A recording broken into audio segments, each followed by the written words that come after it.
Hi, folks. I'm trying to get Eddie on. The same crew is back. Let me bring them on. Anthony and Joe. Hello, hello, hello.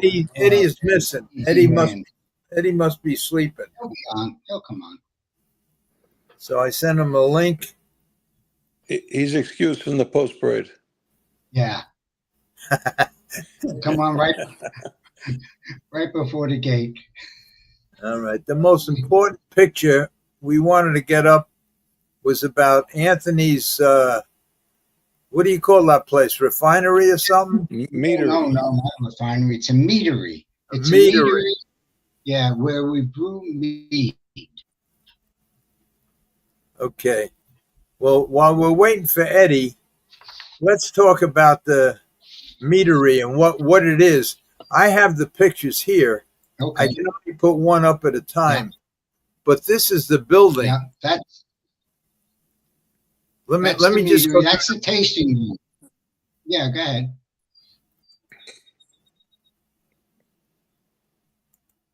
That room there, when you see the next picture, go to the next one. Am I supposed to be seeing something? Yeah, you don't see this? I only have 4 pictures, Anthony. Yeah. Okay. Well, maybe this one. I have. Let's see. I have that one. Okay. I have this one. You sent me 2 the same. Then I have this. Okay. Oh no! Wait a minute. Yeah. Hold. Wait a second. You sure you're not clicking the same one? You know what? Remove. What? Oh, there we go. All okay. Right there. There's the picture. That room you just seen is behind these barn doors. I only see you and Larry. Really? I see the pictures. You don't see the pictures, Joe? Nope. You know what happens, I think, Anthony, when we do it this way, it's like the picture is taking the place of view. Maybe that's it. I don't know. You want me to get rid of these pictures? You see me, Joe? Joe, could you see me? Could you see me? Larry, that's it. I see you, Anthony. I see you. All right. So, no, the picture isn't taking my place then. All right. And we do it all the time, and then it's okay like that. All right. I can't see the pictures. You can't see the pictures. I see me and you. Hopefully everybody else can see them. I see the pictures. Anthony sees the pictures, and Joe don't see the pictures. I don't see the pictures. Anyway, tell us about the. Let me see if I can get a different. Okay, that's the bar area. That's the other room. That's like an event room, or if the one room fills up, we put them in the other room. That's the bar area. That's that other room. There's one that shows a full view of the main tasting room. But nonetheless, mead. It's a honey-based wine, not like grapes. It's based. The base is honey. It's one of the oldest fermented drinks in the world.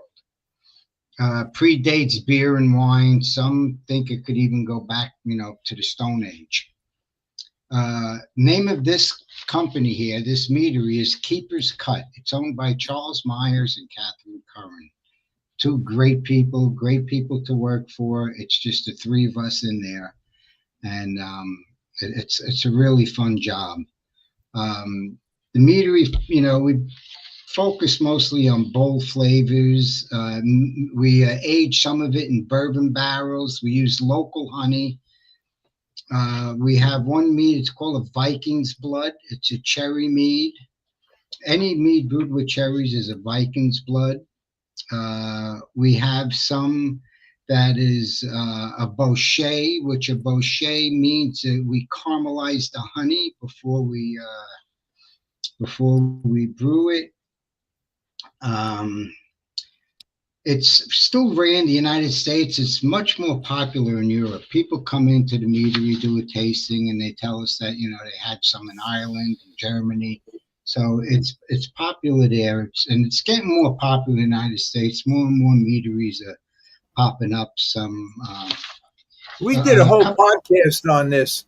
We did a whole yeah, podcast on this, and you sent me all the pictures of the whole yeah. place, not just these four Oh yeah, pictures. just downstairs where we brew and everything. Yeah, right. Yeah, you sent Yeah, me all the pictures where you brew it and all the pictures of how it's bottled, where it's bottled, and what the bottle looks like. It was very, very good. But naturally, when I try to put them all in one folder, I erased everything, yeah, like I that's did all with right. all the races and everything. And that's what happens when I try to do something myself without having a 5-year-old kid next to me telling me what to do. So unfortunately, I erased everything. But I remember you sent me a bottle, and it Of the was strawberry. the most delicious. I didn't know that it had alcohol in it. Yeah, Uh, yeah. You I have to didn't be know that. careful with some mead because it goes down real easy. It Yeah, really and it does. tastes When great. you drink it, and before you know it, you got a pretty good buzz on because And it goes I remember that you saying that it was the oldest drink in the world goes outside of up. water, Yeah, and that it's made with honey, right? made with honey. Yeah, the base of it is honey, and we use all different types of honey. We'll use sourwood. We use North Carolina wildflower, South Carolina wildflower, Brazilian pepper, whatever basic honey we can get that's, mostly in our area. Now, sourwood honey, it's a fairly expensive honey because it comes from the sourwood flower from the sourwood tree. And that tree only grows in western North Carolina, northern Georgia, and southern Virginia. About time. Only in that region out of the whole United States. And it has a slight anise taste to it, that slight licorice taste. I know that you sent me a bottle, and I know that Eddie, who just Hey, woke you up bought and bottles, just yeah. got here, he ordered a bunch from you. Eddie, I told you, What's Dan, up? you got Eddie excused from the ordered post some. parade. Yeah, we're talking What? about meat, Eddie. We're talking Yeah, about I know. meat. I've been listening. Oh, okay. Yeah, he's got the strawberry and blah blah blah. Yeah. Yeah, Yeah, blah, yeah, blah, No, blah. it's good wine. You've been It's eavesdropping. very good wine. Yeah. I didn't take a picture of it. I should have, of all You know what we're gonna uh, do? You different know meats. what we Yeah. have to, because it's not fair to the place or to the product. So what we'll do is you compile all the pictures that I already screwed up and lost. Get them Okay. all. Get a picture of the place. Get a picture of the address and everything, There and you how go. to That's order a it. bottle. And Eddie got a bottle right there. Yeah. He's got a Keeper's bottle Cup. right there. Yeah, That's and the we'll peak. do it. We'll do it again. We'll do the whole Yeah, thing. I'll show you some of the production area downstairs where we actually brew it. Yeah, We're a small facility. By small, I mean like we'll brew maybe 300 gallons at a time. If we do a double batch, then of course it would be 500-600. Do you remember what one you sent me? It was really good. It was delicious. Strawberry. Strawberry. Yeah. Boy, that was Yeah. really good. It was good. Yeah, the strawberry is real. I'm just going to read off real quick just the flavors we have right now, not including what we have downstairs that we didn't bring up yet. We got Zeus's Gold, which is a dry traditional. Traditional meaning it's just honey, water, and yeast. No added food to it. Melissa's Gold Reserve, that means it's aged in a bourbon barrel. And Melissa's Gold, regular Melissa's Gold, which is a semi-sweet traditional. Then Refuge, which is a semi-sweet bochet. Bochet is where you caramelize the honey before you brew it. Devil's Delight, it's a sweet apple bochet. Currently Smitten, it's a semi-sweet red currant. Sensation, it's a semi-sweet that is apple and cranberry. Then Peach. Then Southern Roots, which is peach with a hint of pecan. Amarina, which is the Vikings' blood. By the way, the Vikings drank mead when they would raid villages and when they would celebrate their victories. That was their drink, their victory drink. Divino, which is elderberry, royal blue, which is blueberry, simple strawberries is strawberry, raspberries, raspberry. Embra is the sweet ginger, and Anante, which is my favorite, is hot pineapple. You'll get the sweetness of the pineapple up front, and at the very end, you'll get a little bit of heat, a little bit of burn in your throat from the chili peppers. And then we have like about 4 or 5 carbonated ones that are carbonated. Now, these are all 12.5% alcohol. The carbonated is 6.5%. And the carbonated, we have a dry cider, which is not a mead. Then we have a cherry mead, an apple blueberry, and a pineapple. So with mead, we could make any flavor we want. It's not like wine where it's a Merlot or Chardonnay, and we could add anything to it. What's the retail price of a bottle? They range from $26 to $29 a bottle. So just like a bottle of wine. Well, yeah, it's not cheap to brew because of the honey's very expensive. Yeah. I got 5 bottles. It cost me $136. Okay, for 5 bottles. And one of those was a bottle of wine, regular wine. We brewed about 4 different kinds of wine. All right, we'll do. Cabernet was I don't know if you can see this, but it's Keeper's Cut Meadery. You can go on their website. That'll be the best thing. Look on their website. You can see what the place looks like and stuff. And their phone number is 828-527-6326. So you can call up if you have any questions, or email me, or Larry will get in touch with me. And that's it. That's a short information on me. Anthony, you got to send me that picture with the address, the email, everything on it, and then send me all them and all the pictures of how it's done, what it's done, and more about it, because this was really it deserves a whole lot more than what we just did, and naturally I screwed up all the pictures, so it's my fault.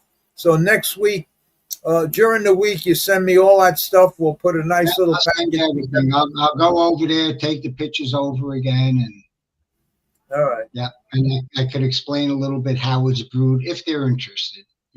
If they want to know. It's good stuff. It's really good.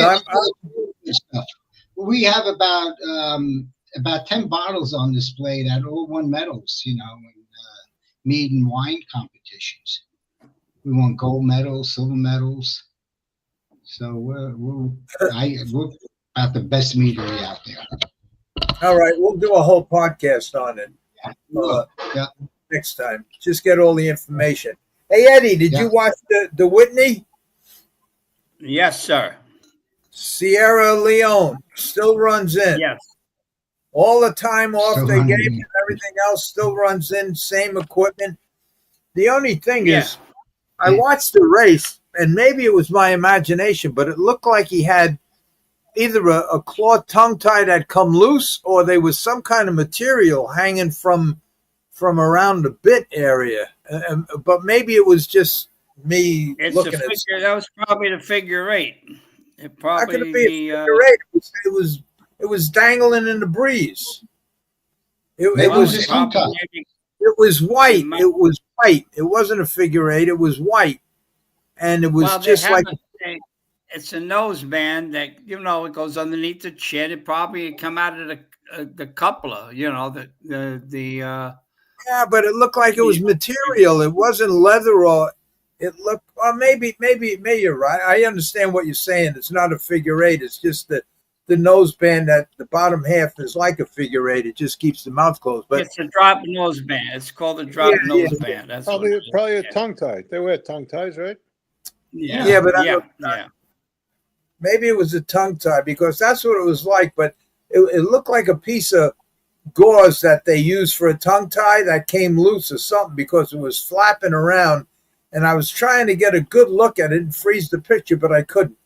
So, but I just don't understand why every time this horse gets next to another horse, you can't even drive him. And even when he hits him left-handed, he still runs in. He just, with his head twisted around. I'm dying to call the guy up. Even I would never do it, but I would.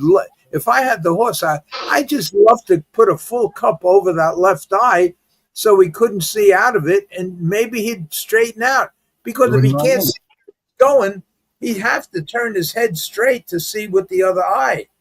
But every time he comes out, they lay him up for months. They bring him back. It's the same way.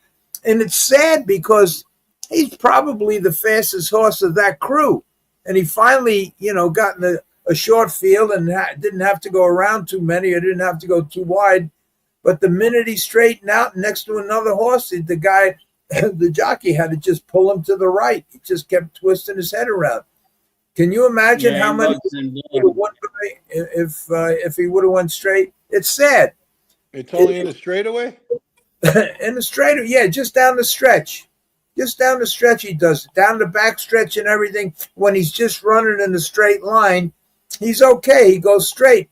But it just seems that whenever he's driving all out and he tries to go around a horse, he just gets twisted around and constantly running in all the time, and the guy got to keep pulling him out. You lose momentum, you lose everything. And but thank God he won, because as soon as he got by that horse, he was able to let him turn his head, run in a little bit, and then he just opened up. But I don't know what it is. Soon as he switched leads, what's he doing the turn? What's he doing the turn? Nothing. As soon as he switched leads, he runs in. Yeah. As soon as he gets on that right lead, he runs in. Yeah. As you notice, down the stretch, when he's on his left lead, he don't lug in, and then but then he switches leads. We talked about that a whole lot before he stopped with him, because every time he got beat, the reason he got beat every time was because he run in all the time. And now he laid him up, and that's why I was anxious to watch the race. And I watched the race. He did the same thing, just running in sideways down the stretch, trying to get around another horse. I would just love to just get that out of the way. Just cover his eye. Just put a full cup on it, just so he can't see out of it at all.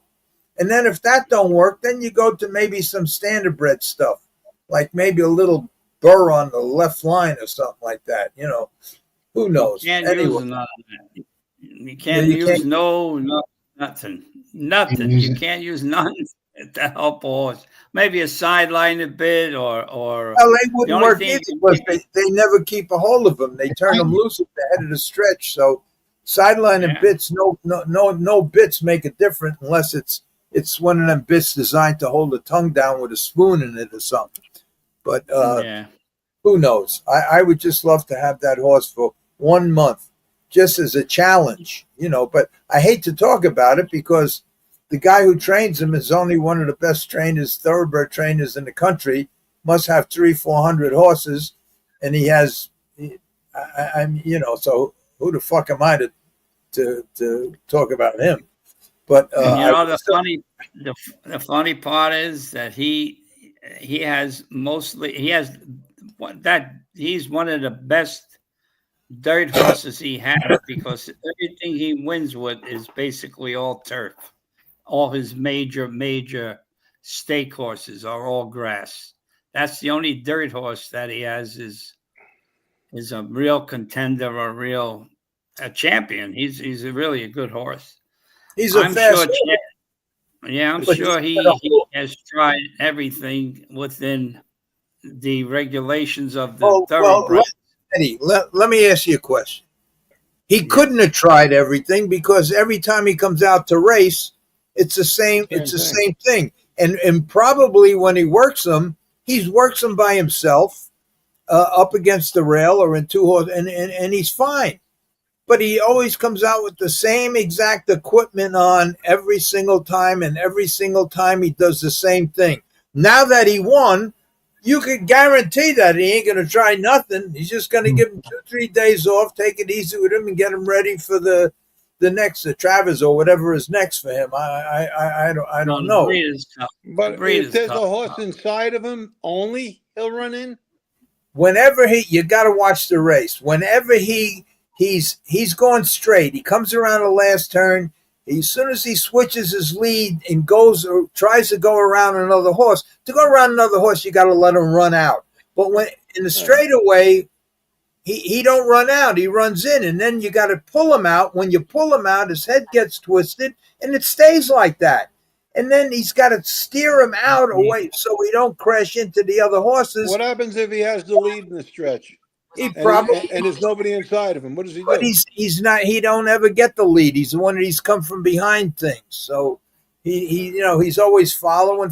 And then when he does make his move, he has to go around 3-4 horses. And as soon as he steers him out around them horses, and he hits the straightaway, as soon as he switches leads in that straightaway, he runs in. Then the jockey got to pull him to the right to get him off the horse, and that's how it is the whole length of the stretch. Until in this race, he got by the horse. And then once he got by the horse, he turned his head loose. He run in a little bit, and then he went perfectly straight. So all you got to do is just keep, just. You should have got that race and put it on.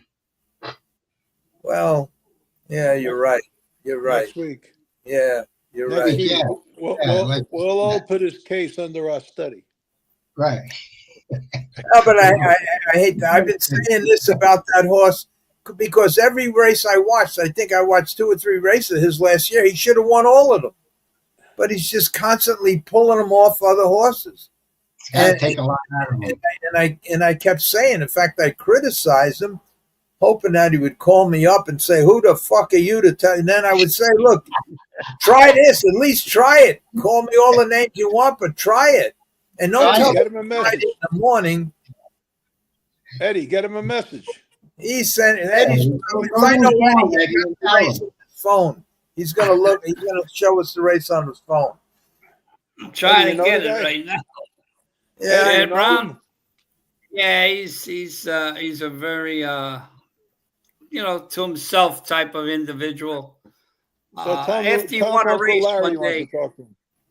After you want to race one day. In Delaware Park, when I was racing in Delaware, I used to sit up in the dining room with Irwin, a couple of the agents, and he sat with us one day. And I really don't remember what it was because they introduced me to him, but I had nothing to talk to him about.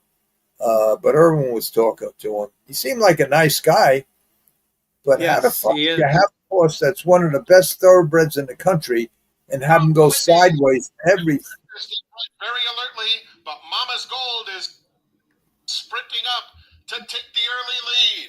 On the inside, Highland Falls comes away in second. Fierceness in the clear, just in front of White Abario. And on the Put outside the of that, picture up, Eddie. It's a small picture. I can't get it. It's another 2. It's a small picture. You can't get it.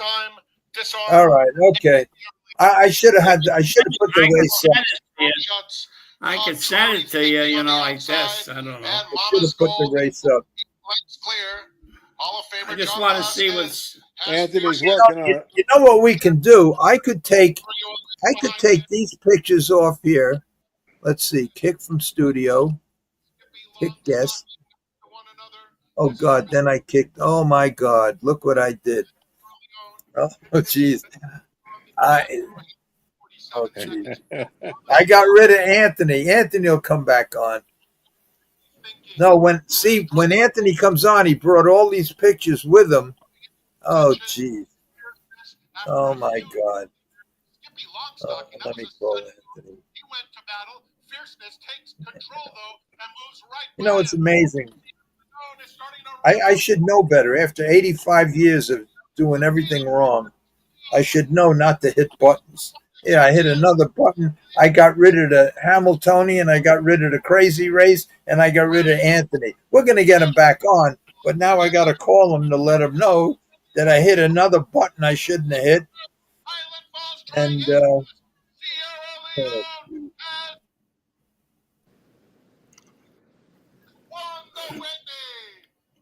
yeah, he was lugging in again, but not as bad. He almost took White on Barrio right out of the race, but Anthony, I'm sorry. I try to eliminate the pictures, and when I forgot that when I eliminate the pictures, I eliminate you. Now you have to put up the Hamiltonian again, and the crazy horse thing. So you're gonna have to put up the. You said you were going to screw it up before this was over. I know. No big deal. I can get it on. Oh yeah, how's your dad? It wasn't that bad, Eddie, because he only had to go around one horse. He just had to go around one horse, and then he finally went by him. So, he wasn't that bad. And it was a short field. You can get it. All you got to do on your phone is say Whitney replay, and you'll get. I know how to get it. All I got to do, because it's on YouTube. All I got to do. YouTube? Anthony's brother Dom. If I can get it on YouTube, I'll just face my camera to the screen. Dominic could see it to you in 2 minutes. Yeah, Dominic can do it. I should call Dominic. Let me call Dominic. Let's see if we can get this race on. He said he was going to leave his computer on in case we needed anything. Yeah, he's smart. He knows that you're dealing with me.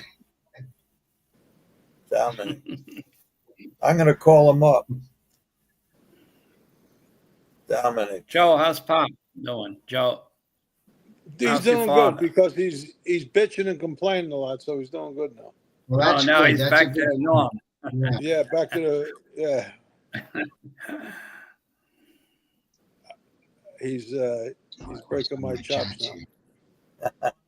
Is there any way that you could get He'd be out the 20th race in the Whitney? It's on YouTube. Finally coming home on the 20th. Send it to your brother so he could put it on the show here. Sierra Leone, just after the race. It was in the. I'll tell you exactly when. Let's see. Saturday, Whitney.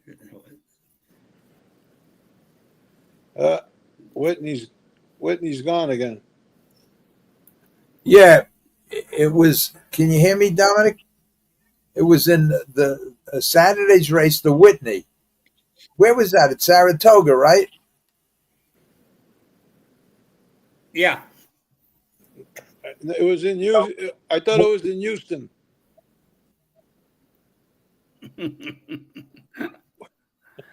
What do you Whitney Houston, yeah. Whitney Houston. Right. I can't stand the phone because then I hear everybody, and I probably disconnected. You got rid of Anthony again. He's back.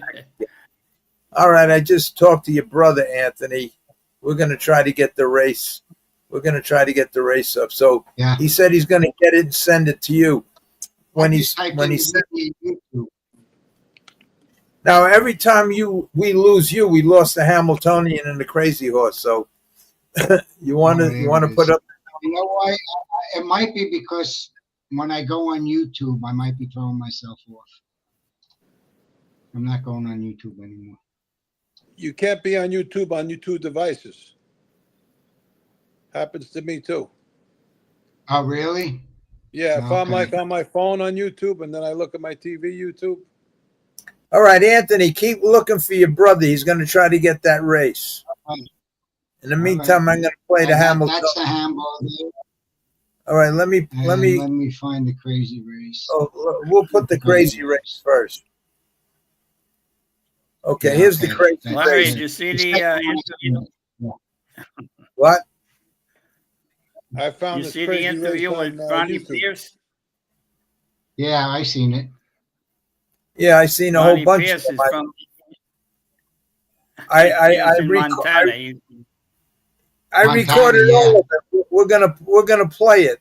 In fact, Dominic recorded everything, and it's on my thing, but we won't have time to play it because it's like 10 minutes long. All the interviews that he did when they found the deer in his refrigerator and all of that stuff.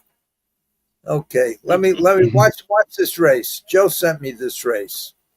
Neck in front, drifting wide, very wide here as he comes off the turn, about 5 or 6 pass off the rail. He's green here, drifting wide, but still is in front. Frosted Bull cannot keep up his back in second. Look at Mike's Magic, still drifting to the center of the course. Oh, and he's going all the way to the outside. He went all the way to the outside, and Frosted Bull has the lead now. Mike's Magic trying to straighten out. He's all the way into the hot dog stand, and it is a photo finish between 3 of them.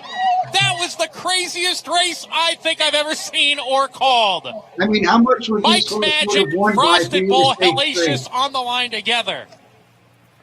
What just happened in the fourth race at Monmouth Park? If you remember the famous Spicer Cub, who at one time bolted around a starting gate, which wasn't even in play at Laurel Park. This one conjuring up some memories here. Mike's Magic absolutely bolts here, goes in the wrong direction.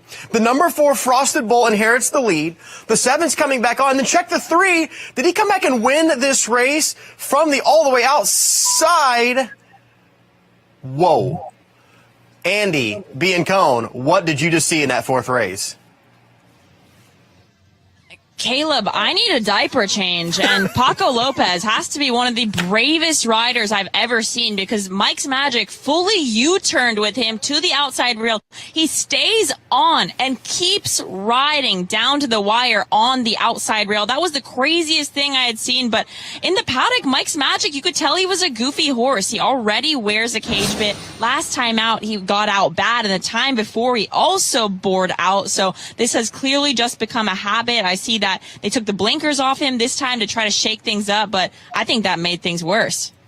Tough to get an angle on who won this horse race. It looked like maybe the 3 had a chance to come back. The low angle was favoring the 4, and I'm kind of leaning that it would be the inside, that gray. There was a prayer for sure that the 3 could come back and attain that victory. They have not posted the photo just yet, and the further they are away, sometimes the tougher it is to size it up. The cameraman is showing the gray Frosted Bull, and you might be seeing that one on social media later on this afternoon. I don't think that horse win, right? I don't think he won, but it's amazing he finished that close. I mean, if he didn't do that, how much does he win by? That's the horse, Paco. That's the horse Paco Lopez got suspended for hitting on the side of the neck. That reminded me a little bit of when Larry raced in the mud up in Maine, and he went off the race. He was on the lead or something. He took the trotting boot off in the mud and came back on and won the race almost.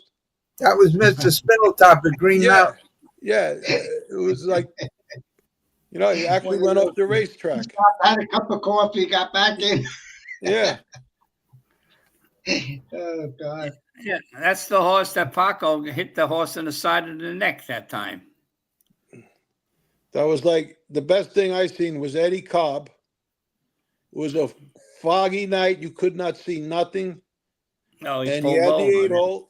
He pulled up at the quarter pole. And when he heard them coming again, he took off. No one could see the race. They couldn't call a race. They couldn't do nothing. Man. All right, let's watch the Hamiltonian now. Meantime, maybe. Wait a minute, this is Dominic. Okay, Hello? let's see. Hello?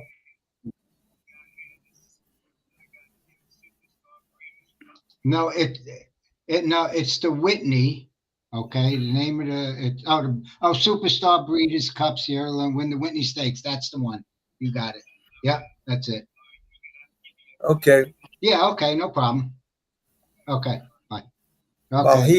While he's doing that, we'll play the Hamiltonian, and we'll see. We'll play Monday morning quarterback. I hate to do this because if somebody. That's the fun of it.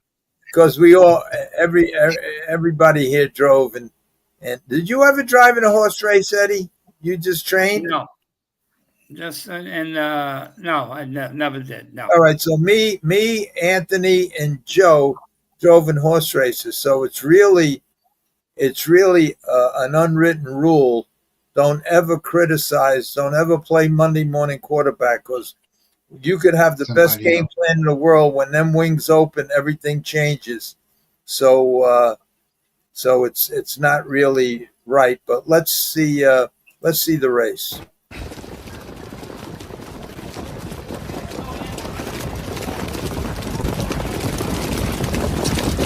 And they're off, and Nordic Catcher shoots out. Go Duck, go on the outside. Super Chapter with early speed.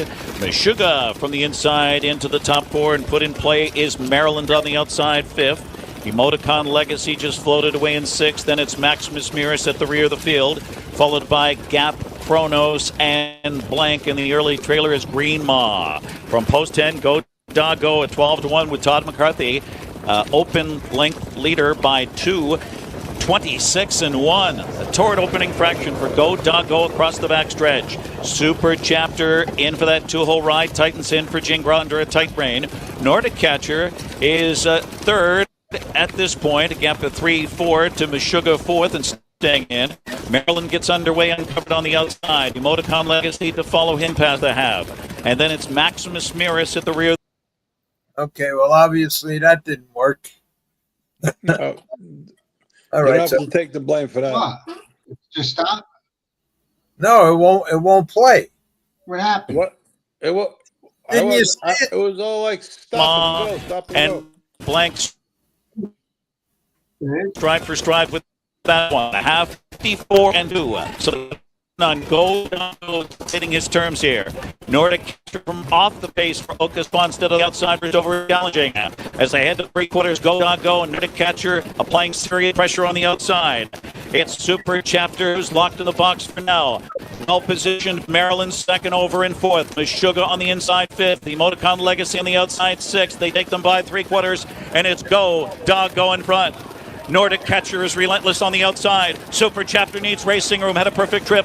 1:22-4 for 3/4 in the stretch of the Hambletonian. Nordic Catcher steamrolls first over, takes the lead. Super Chapter shakes loose late on the outside into second. Late trot from Maryland, but it's Nordic Catcher. Oka Svanstead wins one for the boss. Nordic Catcher, then Super Chapter, then close Maryland. Or Gap Chronos 150 flat. A stakes record in the Hambletonian. The half 54-2. So they try to close in on Go Doggo dictate. Yeah, see, it was all screwed up. I don't know what happened. Maybe when they transferred over, who knows? Anyway, Michael was on the show last week with Greg Peck and Scott Nance. And Michael said something that was very interesting. He said, it's funny how every time these horses are in the 24-hour detention barn, he says it seems like they struggle coming home. And that's exactly what it looked like now. Now, I don't know why, but he made that, he said it out of the clear blue last week. And it's amazing how Maryland always comes charging, and Maryland, with a perfect trip, just backed right up down the stretch. And I don't probably Super Chapter, maybe, well, I mean, he had a tough time of it trying to back up, lose momentum, and then come back on again. But I was a little surprised that he didn't retake. And I know they went to the quarter in 26. I know that, but I think probably the reason he didn't retake was because a lot of people had a lot of good things to say about the 10 horse Go Dog Go. And when he made the top, I think he probably thought that he was a good horse, or maybe the horse he was. I don't know.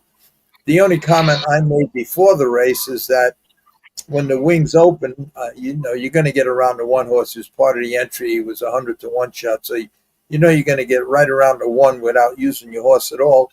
And then you look over and you see Maryland ain't going to. Maryland was just kind of floating out of there, and the 10 horse was the main horse. And I think, and this is where you money quarterback, and you think if he would have retook the lead, because there was going to be two tiers. You're sitting second, there's going to be two tiers going to the half. That Maryland's going to suck somebody out, or somebody was going to come up from behind, and why would you want to be in the? I guess I don't know. That's tough. It's tough, but they tell me that, and I think I heard during the interview that the winner of Nordic Catcher, that guy said he pulled the shoes off. I think he raced with no shoes. Now I don't know if They he said just in- I don't know if he just meant the hind shoes or all four shoes, but he says he took the shoes off him. But going back to what Michael said last week, that all of these horses that are in the detention 24-hour detention bond, they labor. Well, this horse, he was by far that day the best. I mean, he left with him. He left him when he come out of that gate. The first couple of steps, he kind of floated, and then he was like slung out of a slingshot, and it was just unbelievable. And then he let it. He fell in a hole. He come first over, and he just drew off. I mean, it was all out finishing, and maybe if Super Chapter didn't lose all that momentum, had to take him back, had to steer him back around the other horse and everything else, and then he come charging at the end. I still think if Super Chapter would have cut the mile, I think he would have won. I think he was the best horse in there, even though the winner went a real good mile. So there's really nothing to criticize. It's a tough decision to make when you're sitting in a 2-hole, quarter and 26 seconds to a horse that everybody gave a legitimate shot to the go dog go, and you're sitting in the 2-hole behind him. Half the field don't even belong. So I guess he did the right thing. Anyway, okay, what else you want to talk about, guys? It's Tuesday night quarterback time. Tuesday night.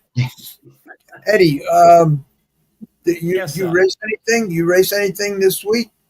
No, I'm going to race probably next week, probably 5 horses up in Saratoga. So I got to wait for they draw Wednesday and Thursday for next week. So I'll be racing up there. I'm going to race the gray horse up there, the other horse, Concord Spirit, and then the other 3. So I'll race up there and call it a meet. That's all. When does Belmont open? When are they going to race there? September 5th, I think.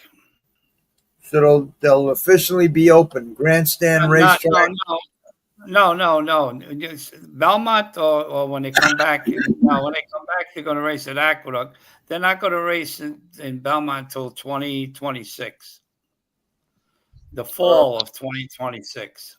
All right. So they're gonna have the Belmont Stakes at Saratoga one more year. All right. So you have to still, when Saratoga closes, you still stabled at Belmont, right? And you're gonna have to. Yeah.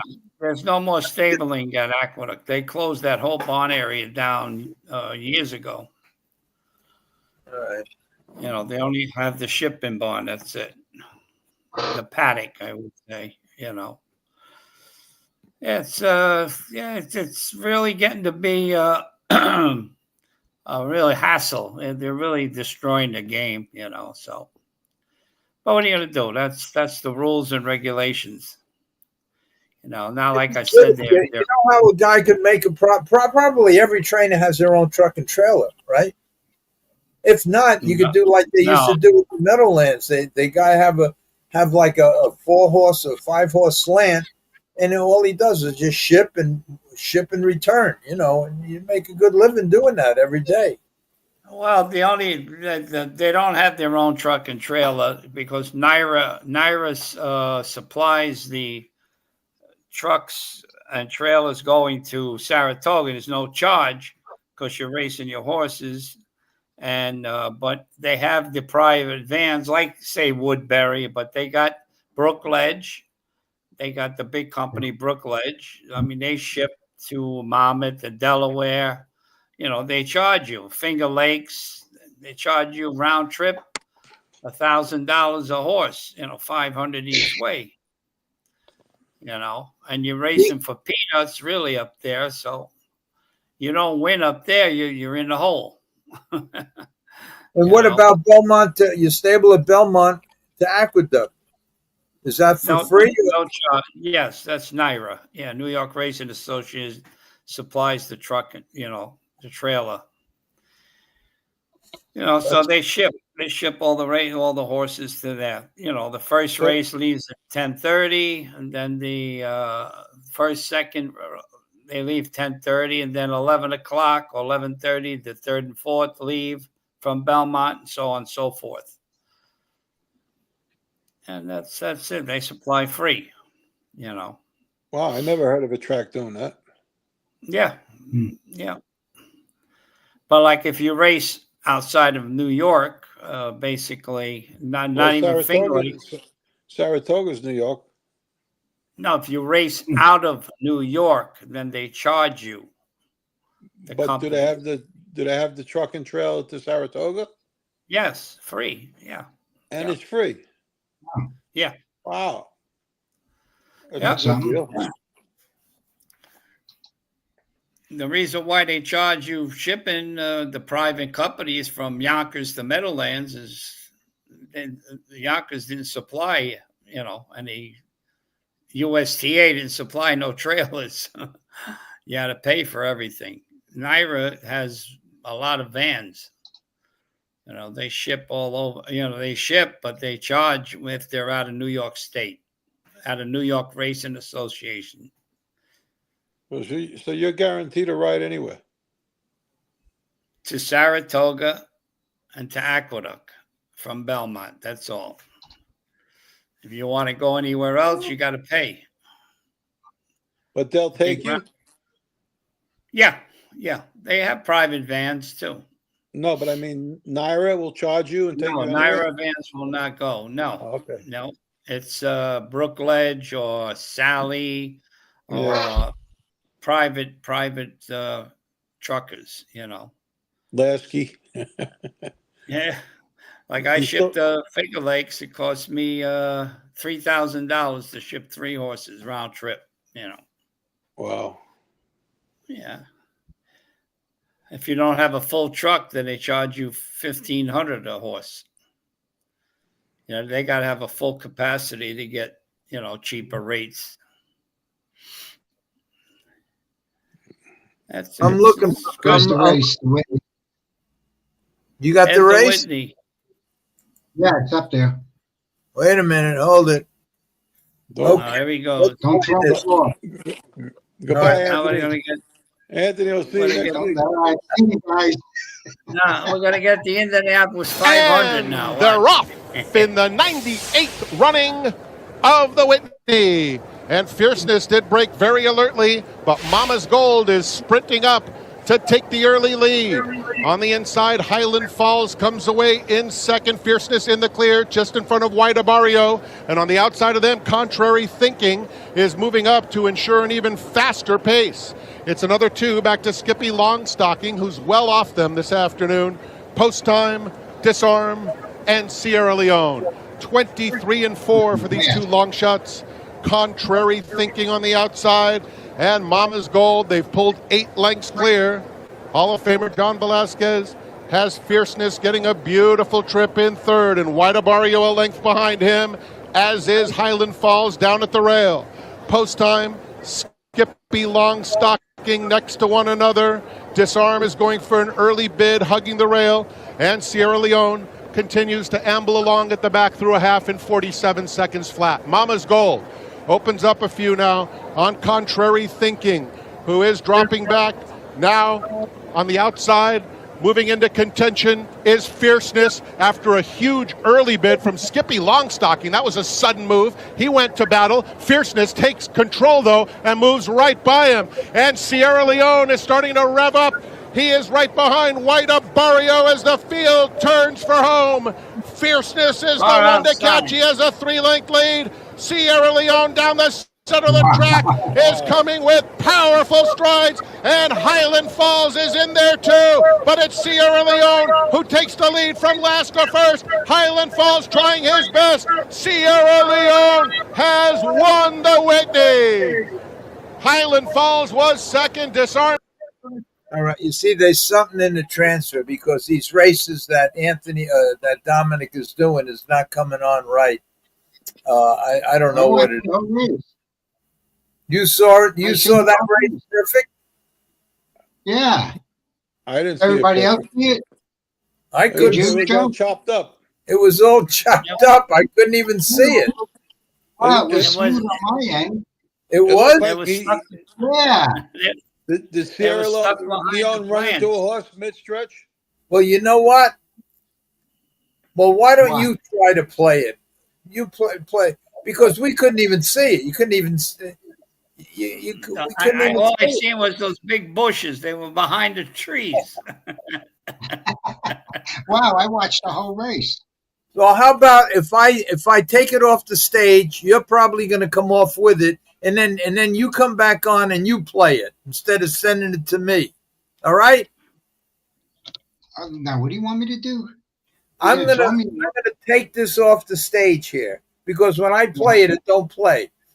That once I disconnect this and I disconnect the Hamill's going to come off, this race is going to come off, and you're going to come off. Sign back on, but don't send me these things. You just play them like you used to do. You know what I'm talking about? No. All right, forget about it. All right, well, wait a minute. Let me try one more thing. Because the two races you sent me, you can't watch. It's all a big blur. Wow, and I seen them perfect, both of them. And what about you, Eddie? Did you see it? No, I seen they were behind the bushes. I couldn't see them. We couldn't see it at all. Again, just see if it does the same thing. If not, I could probably do it from YouTube. Well, do it from YouTube. I'm going to disconnect. I'm going to take these off the stage. You're going to wind up disappearing. So just come back on. Wait, don't do anything yet. All right. Okay. Let me just see something here. You think you have anybody watching now? Let's see. There's 63 comments. Let's go to the comments. See the picture? Yeah. Hey. Yeah, but you can't see it. You can't like this? Yeah, no, you can't see it, Anthony. It's no good. You can't see it.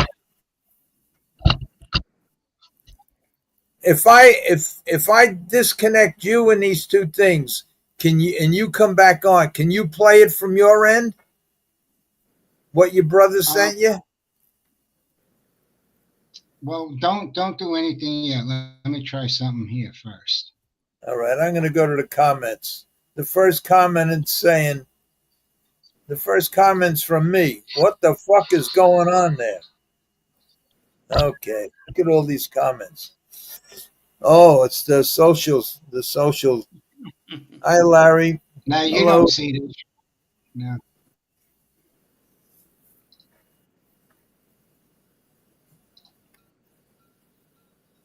Okay, I'll just say hello to everybody. Sundance, Dave McKenna.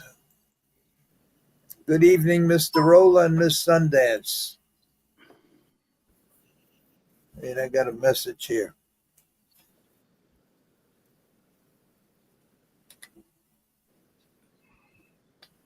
Oh, Anthony said it's your internet. Yeah, that's what he said. Dominic said it's your internet. Why don't he just send it to you? Because I don't know how to put it up. Yeah. You do it like I told you.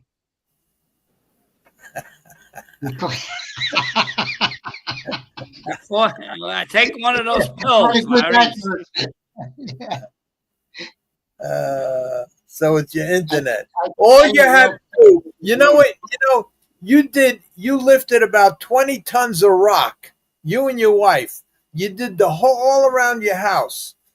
You put the rocks hand by hand, one by one, and you can't run a fucking wire from downstairs to upstairs so you can get perfect internet because tonight already you froze 3 or 4 times already.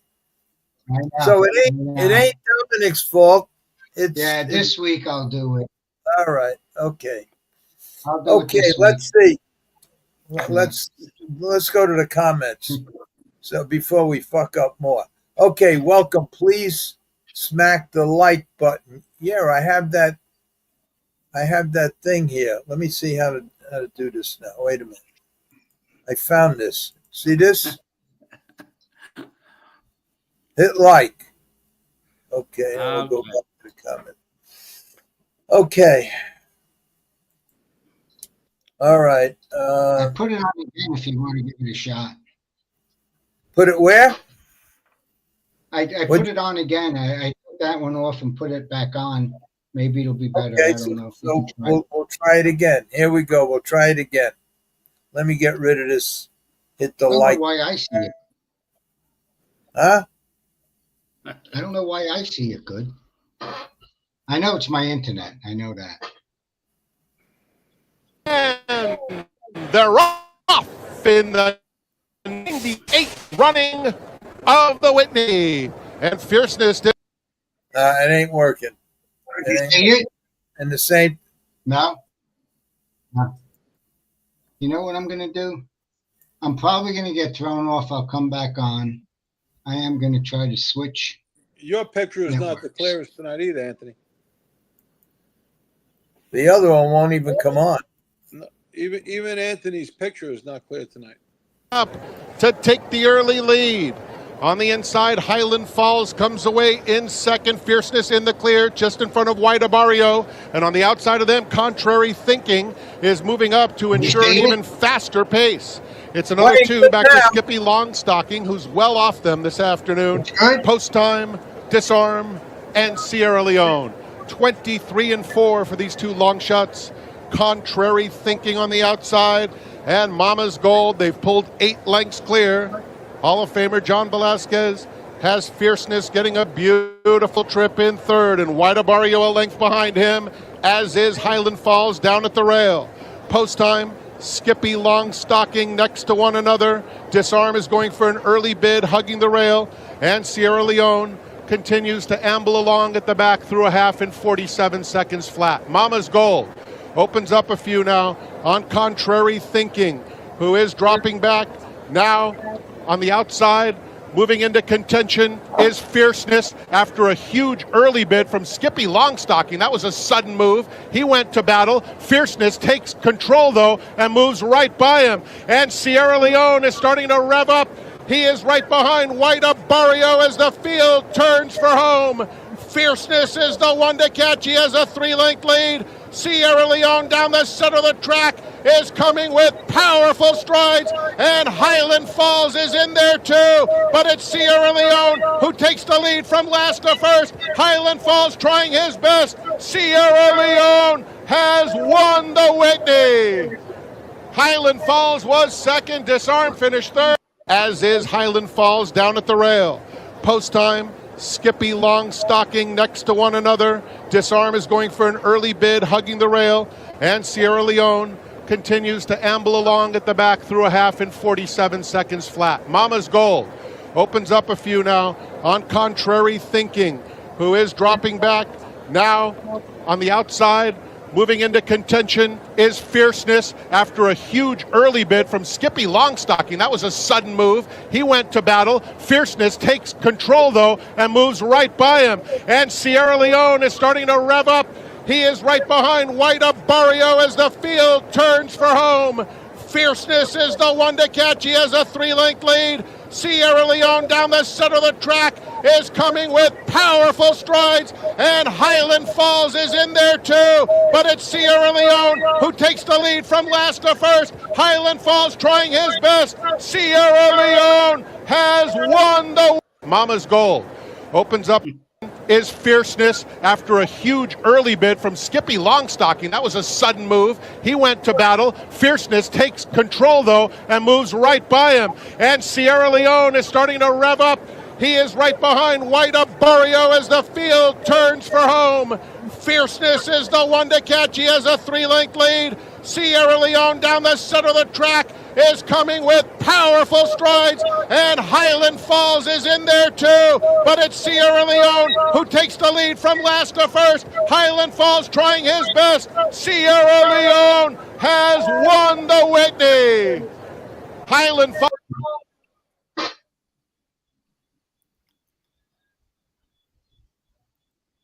Now, you see, if they would have showed the head-on view, that's why I played it a lot of times.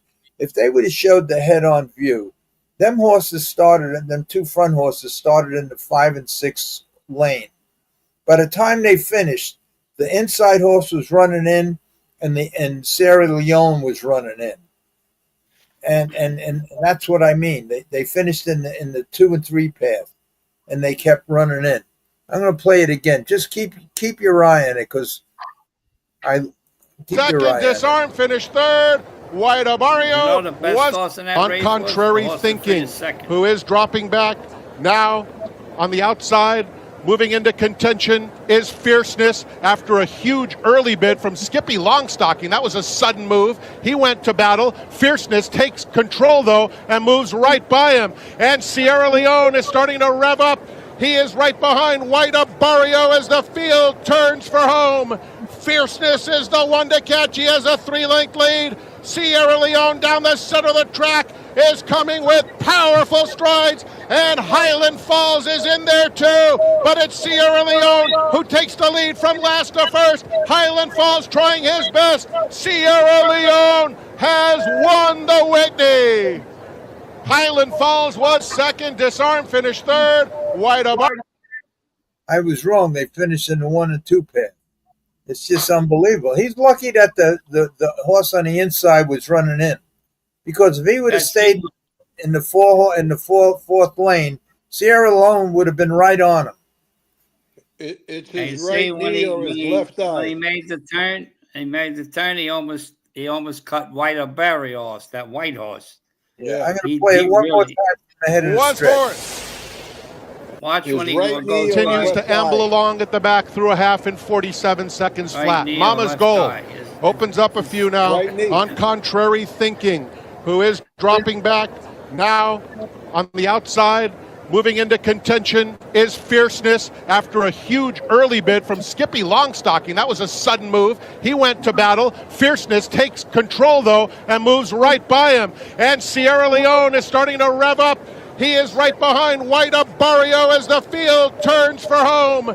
Fierceness is the one to catch. He has a 3-length lead. Sierra Leone down the center of the track is coming with powerful strides, and Highland Falls is in there too, but it's Sierra Leone who takes the lead from last to first. Highland Falls trying his best. Sierra Leone has won the Whitney. Highland Falls was... All right, that's You might be right, Larry. It might be his left eye. Yeah, well, you never know. Or his right knee. To me, his right knee. Last year, I said to him, you see, that's the other problem with lameness. You know, I once asked 3 or 4 veterinarians, I said, if a horse is sore on the right side, let's say right front, whether it be the foot, the ankle, or the knee, or the shoulder, which lead would he want to stay on? Not one of them could answer me. What lead would he want to stay on? And then it's very confusing because some horses say they have a bad ankle, and they would switch leads. They would switch back and forth. And some horses with a bad knee or a bad foot, they would stay on the lead. They wouldn't switch. It's not like we would say if a horse is sore on the right side, he'd be on the right line. With the thoroughbreds, for some reason, it's not always like that. With the standardbreds, you can be sure if a horse is on the right line, there's a problem on the right side. Most of the time, on the right side. With a thoroughbred, if the nod is not, if you can't detect the lameness problem from just jogging them off with a lead shank on a blacktop, if you can't detect that, and it happens more at higher speeds when there's more pressure on all the joints, including the foot, then you have to wait, and you would say, like, a telltale sign is, well, if you don't switch leads, that means if he has a hard time switching leads, or you have to make him switch leads, or he switches back and forth down the straightaways. But that's not always the case. And with this horse, you would think that because he's got his head twisted around, it would definitely be on the right side, because he's on the right lane. He has his head twisted around. But I found with thoroughbreds that may not be the case, because he switches leads perfectly at the right time. And if it was a problem, a lameness problem on the right side, he wouldn't switch unless the lameness problem was behind. So maybe if it was a stifle or a hock behind, the front is comfortable. Yeah, but if it was behind, he'd be running in the turns more also. Yeah.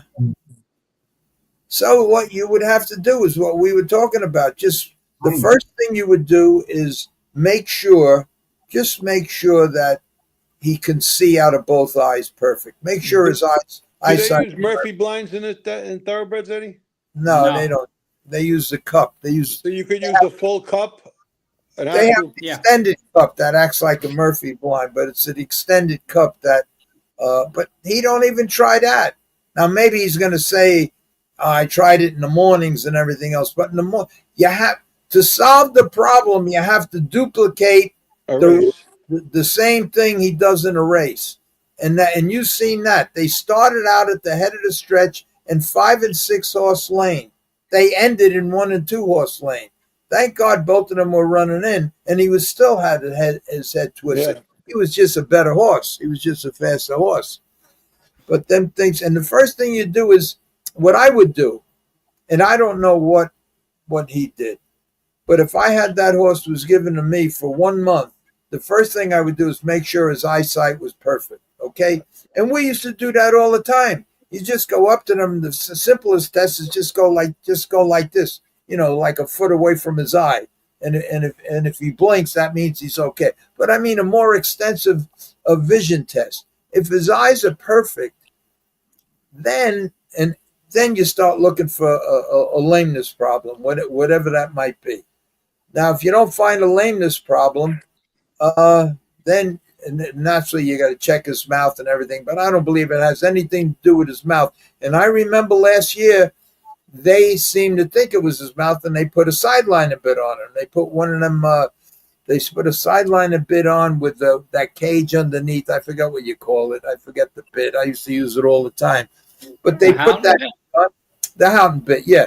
And they put that bit on him. And before the race, I said that bit is not going to help him for 2 reasons. One reason is it's not going to help him. That's not the problem. The second reason is the only way them bits work is through leverage. You have to have a hold of them. These jockeys at the head of the stretch, they throw the lines at them. So a sideline a bit means absolutely nothing. And when they do have a hold of him is in the early part of the race when he's going straight anyway. So I would definitely first try the Murphy blind, but they have an extended cup that curved in so it acts like a Murphy blind. And if that didn't work too much because they could still kind of see, I would put a full cup on, a full blind cup. I would blind that eye completely. So it's either the left eye or the right knee. Yeah, and then you get a problem. You might get a problem like unless the jockey that's going to ride him exercised him in the morning and was comfortable with blinding one eye. But there's many thoroughbreds that race with one eye. But when I put the pelling pacifier on one of the horses that I had, the jockey refused to ride him. He wouldn't ride him. He wouldn't ride him. And thank God I brought the exercise rider in with me because I figured that this pussy jockey would probably not want to ride him. And sure enough, what's that? What's that thing? I ain't riding this horse. And then the exercise rider said, look, believe me, he's okay. He's okay. And the horse went for fun. But, I guess I shouldn't call him a pussy, but what he should have said was, what's that? Are you okay? Did you train him with it and everything else? Instead of, what the fuck's that? Like, who the fuck are you? Don't worry about what that is. If I brought him into the paddock, you should have enough respect for me as a trainer that I wouldn't put this. And that's what I told him. Do you think I would jeopardize your life or anybody else's life Of course I used this before. Of course I trained him with it. Not in a trade, I trained him in company with it. And here's the exercise rider, and the exercise rider, and then finally he got on the horse and he went for fun. But you What know, did he say after the race? he didn't say nothing, and I didn't say nothing. I didn't want to, but I just hate these, these know-it-all jockeys that think they know it all. Like, what the fuck do you think? I come out of a barber shop and I just decided to train a horse, and here he is. And I found this piece of equipment in the trunk and I threw it on him. Do me a favor, just get on a fucking horse and ride him to win. He'll win. But, sometimes, but if he would have been nice about it, I would have been, and I was nice about it. I said, do you think I'd do anything to jeopardize your life or anybody else's life or the horse's life? And, but I don't want to mention the guy's name. He's not riding no more, but anyway. No, I don't even mention it. Don't even mention it. Okay. It don't matter. You could mention it. It don't matter. You didn't do nothing wrong. He didn't do nothing wrong. And the worst party was an Italian jockey. I mentioned it. Yeah. Joey Merlino. No, he was, he was an Italian jockey.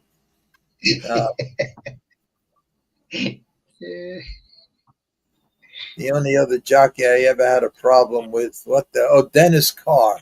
I'll mention his name because that guy, I'm going to tell you that story. When Vinnie Hogan got me my licenses back, I told him that I wanted to get a trainer's license for the trotters, for standardbred and harness racing, and for the thoroughbreds. I wanted to be licensed in both divisions of racing. So he says, okay. Now, the problem I had was to get a trainer's license, and this is, I don't understand this, but this was the rule that they told me, Eddie, and I'm not making this up. They said before you can get a trainer's license, you either have to have a horse to train or own a horse under, your name. I had no horses to train. I was just trying to get a license.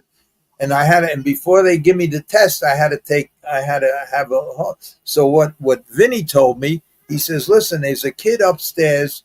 He's a trainer. He has a horse that fell down here last year. He's been turned out. He says, probably never going to race again, but you can buy the papers off him. And this way you could say that you own a horse. He's a thoroughbred. So that's what I did. I meet the kid. The kid wanted $500 for the papers. So I give him the $500. Now I have the ownership papers for this horse. So about a month later, 2 months later, Vinny says, this lady called and they were looking for you. And it was a lady that the guy who I bought the horse from went to Vinny and told Vinny that I have to get the horse out of the farm where the horse was and that there was a bill. So I call up the farm, I paid the bill, and I shipped the horse to Gateway Farms. So I shipped the horse to Gateway Farms. I had a friend of mine just taking care of her, put her out in the paddock. And one day I took a ride to Gateway. And I saw the horse, and the horse had an ugly big front leg, tore a ligament or something, and had like an oscillate on it, whatever. It was just an ugly front leg. So I looked at the horse, I run her off, and the horse was pretty good. And I said, Jesus, and anyway, make a long story short, for 3 months, I swam him, put him in the equicizer. I did everything to this horse. And then I shipped him up to Monmouth, where Alan Sewall was, and we trained him. So once a week, I'd bring him up there, and he'd breeze him and breeze him and breeze him. And then finally, he was ready to go. And Alan got his exercise rider to breeze him to get him off the list or whatever they do. They had to have a workout within 30 days or something like that. So anyway, I entered him, and before I entered him, we trained him with a couple of Alan's good horses, and he was beating them. So I entered the horse, and I told Alan, we're going to make a big score with this horse. I'm going to put him in the cheapest claimer, which I think was a 10 or something. I don't even remember. So anyway, Alan says, okay, use this rider up there. So I entered the horse at Aqueduct, and I used this rider he told me to use. And that was it. I don't know. That was it. The morning comes, and I ship the horse up early, and I get to the track at about 6 o'clock, and maybe, I don't know, 8, 9 o'clock, something like that. A veterinarian comes, and he looks at the horse, and you run him up and down and everything, and he passed him. He was okay. So we're in the paddock, and I bet a couple of thousand on him, and Alan bet a couple of thousand on him. So in the walking ring, the jockeys come over, and the jockey Alan told me to put on already had a mount in the other race, so they spun me, whatever they did, and the judges tried to get in touch with me, but they didn't, and they put Dennis Carr on the horse. So anyway, I'm in the paddock, and Dennis Carr comes, and I introduce myself, and I put my hand out, and he just has his hands folded with the whip in his hand. He says, why'd you put me on this horse? I says, I didn't put you on this horse. The judges put you on this horse. He says, you know the history of this horse? I says, yeah, I know the history. And now I'm getting fucking aggravated because another genius. So I says, listen, just listen to me. You race him however you want. He'll win by open lens. Trust me, he'll win. Do you know that this is a dangerous horse? I can't believe they let you race this horse and everything else. And I says, he'll win. He'll win. I says, and I put a $200 bet on for you. Anyway, that by then we leg him up. He gets on the horse and everything else. The gate opens a 6 furlong race. Dennis Carr, 6 furlong race. The gate opens, and he comes out of the gate standing up in the stirrups, pulling him straight back. Straight back. He takes him back to last. And in the same race was a horse called, I forgot the name of the horse, Cordero. Cordero was the trainer of the horse. He just retired. Maybe you'll remember this race. He just retired from being a jockey. He became a trainer. He qualified. He claimed this horse as a trainer a couple of weeks back for $30,000. He puts this horse in a 10 claimer, which was the race I was in. His horse was 3-5. My horse was like 10-1, and we already bet 4,000 on him between me and Alan. Anyway, he comes out of the gate, standing straight up on the horse, takes him back to last. Now, now the horse is like, he's pulling him to a stop. Then he when he's last, he lets him go. Now I'm 10 lengths behind the last horse. And it's a 6 furlong race. He catches the last horse at the beginning of the turn. By the middle of the turn, he's like 5 wide, going around horses. Cordero's horse was 3-5. He's 10 in front. So they straighten out. I come right at the wire. They come charging. He comes charging, and it's like a photo. And I get beat by a lip. It should have been a dead heat, but I get beat by a lip. So after the race, I go out there with the groom, and I didn't even want to talk. I was smoking. I had 2,000 to win on him. Alan had 2,000 to win. I think he was 5, 6, 7-1, something like that. But I was so mad. And I forgot this. I promised the horse. I borrowed the money. To bet from a wise guy. And I told him, I says, lend me the money. He said, what if the horse gets beat? How are you going to pay me? I had no money. And I says, I'll give you the horse. Horse got to be worth 10, 15. I'll give you the horse. He gave me the money.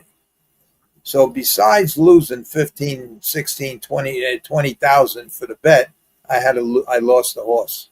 I gave the guy the horse. He gave it to some trainer, and he went for fun his next start. That was Dennis Carr. Oh, after the race in the winter, when he comes back, he says, "Oh, you were right." He says, "Put me down next time. We'll win for fun." That's Dennis Carr. Fucking creep. I want to say more, but I won't. Anyway, that was the Dennis Carr story. Oh boy. And Gagliardi did the same thing to me at Freehold with a horse when I was barred. I had a horse. I can't think of the horse's name. I says, Mike, I says, this horse, I was on the farm. I says, this horse will win for fun. I says, now don't, same thing like with Hervé. Mike, don't fuck with this horse. I'm going to borrow money. I'm going to bet on him. He can't lose. So I says, and don't change a fucking thing on this horse. So he's scoring down, and he pulled pretty good, but he was okay. And I was very conscious of horses that wore tongue ties because some horses didn't like them, some horses didn't need them, and sometimes you put a tongue tie on, and even though the tongue tie is on, the reason for the tongue tie is two things: they don't swallow their tongue, and they don't get the tongue over the bit. But if you have the bridle adjusted right and you have the bit up in the horse's mouth where it belongs, it's almost impossible for the horse to get his tongue over the bit. The only other thing is if the horse grabs on a lot, sometimes they could swallow their tongue. They ball their tongue up in the back of their mouth, all the way in the back, and then cut their air off and everything. So I'm very conscious of all of that because sometimes tongue ties are uncomfortable to a lot of horses. So I pay attention to that. I listen for wheezing. I keep watching the tongue, so this horse didn't pull a little bit, but didn't need a tongue tie. Just kept his tongue right in place. Didn't need a tongue tie. And so anyway, the horse goes in he's in the post braid. He's in the post braid. I see the fucking tongue tie, a white piece of gauze hanging down. And I'm yelling. I run to the thing, hoping they would come down again. And he scores down for the second time, and I'm yelling, "Get the tongue tie off him! Get the tongue tie off him!" The horse wouldn't try with the tongue tie, and he didn't try with the tongue tie, and that was it. I wind up losing the horse, and same type situation, and then the horse went for fun. He won his next 3-4 in a row with no tongue tie. So anyway. That was that. Let's go to some comments here before I get tongue twisters. I get too well. Before you get tongue twisters. Yeah. Okay, let's see. Your tongue. Ed was watching Gulfstream and a horse was scratched in the paddock because of a shoe violation. What the heck is that? Then they wonder why there are 6 horse fields and owners getting out. So do you know that, Ed? I guess he's talking to you. There was a horse. Oh, there was a horse scratch. Yeah, they'll scratch you if you have the wrong grab on. The grab is too long, right?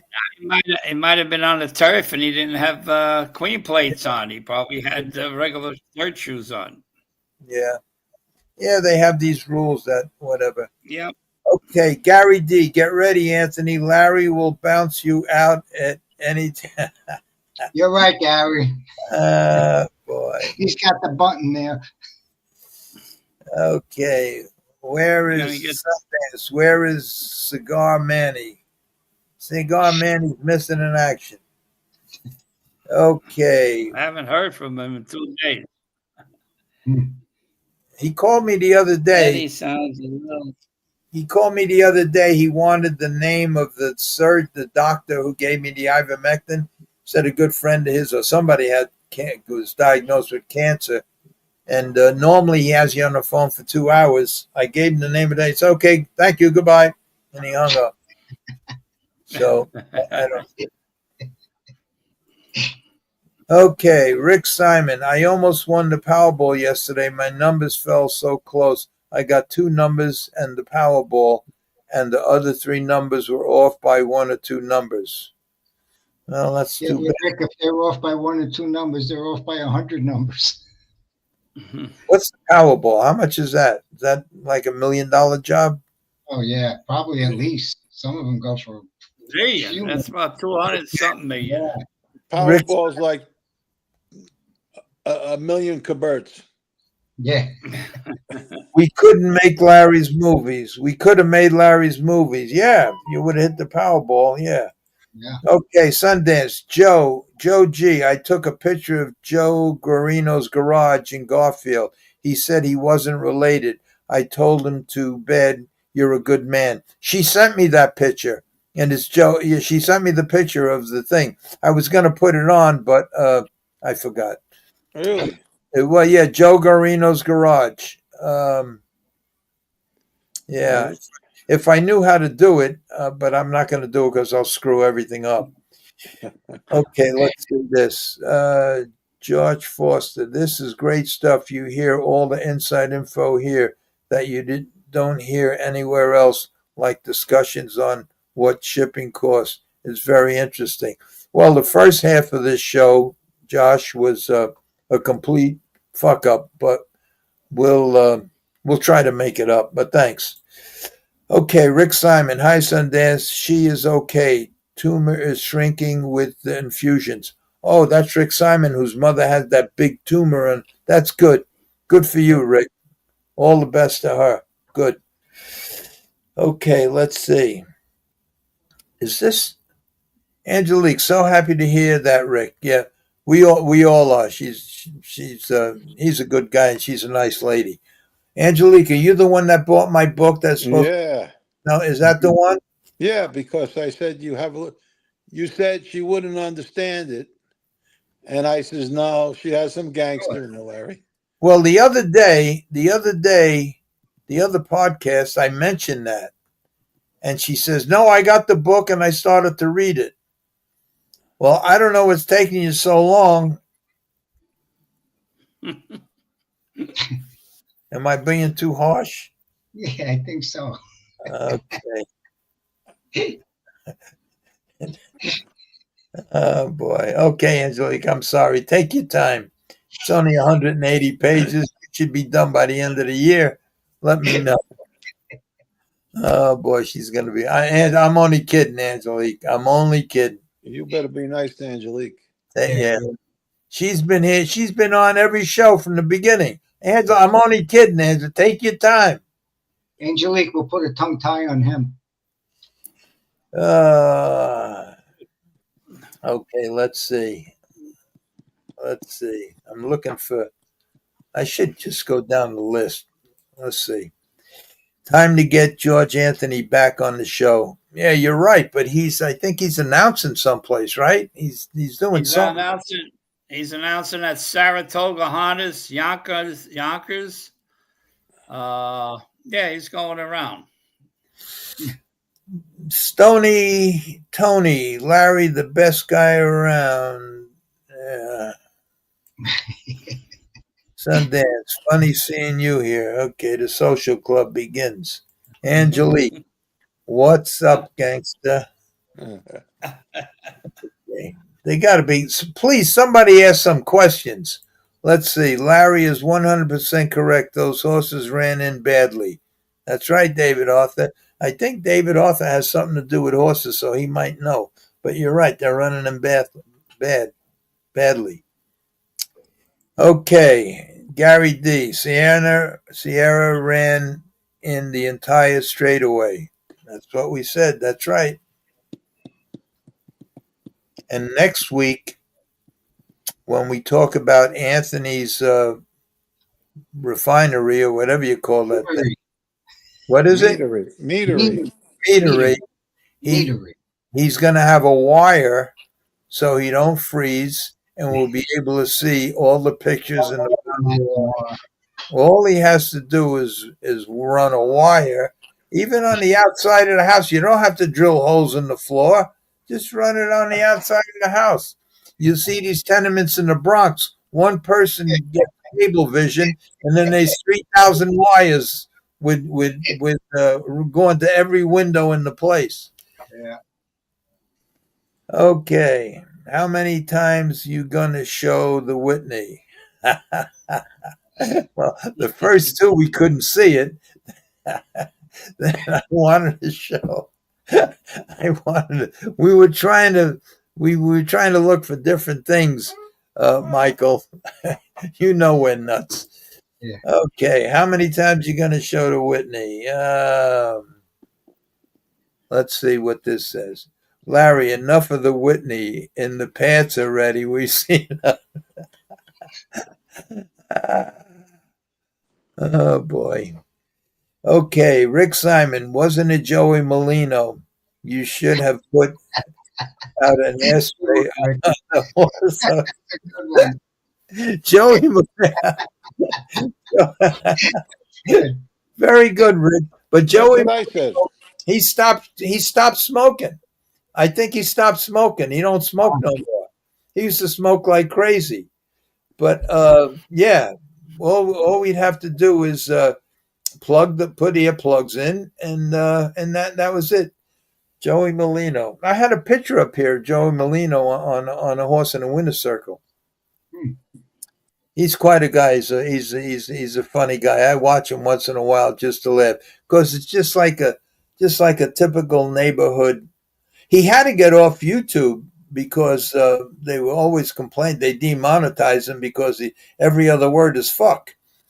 And I could relate to him because I had a guy when I was doing the Gregory Hotel, and we rebuilt the whole Gregory Hotel in Brooklyn. And I had a guy, Frankie, that worked for me. And naturally, everybody in that mob genre has a nickname. And Frankie was just like Joey Molino. Every other word was fuck. So his nickname was fucking Frankie. That's what we called him. Because every other word was fuck. So, and I had 3 guys, Frankie, working for me. So which Frank? Fucking Frankie. That's the truth, Anthony. Fucking Frankie. Every other word was fuck.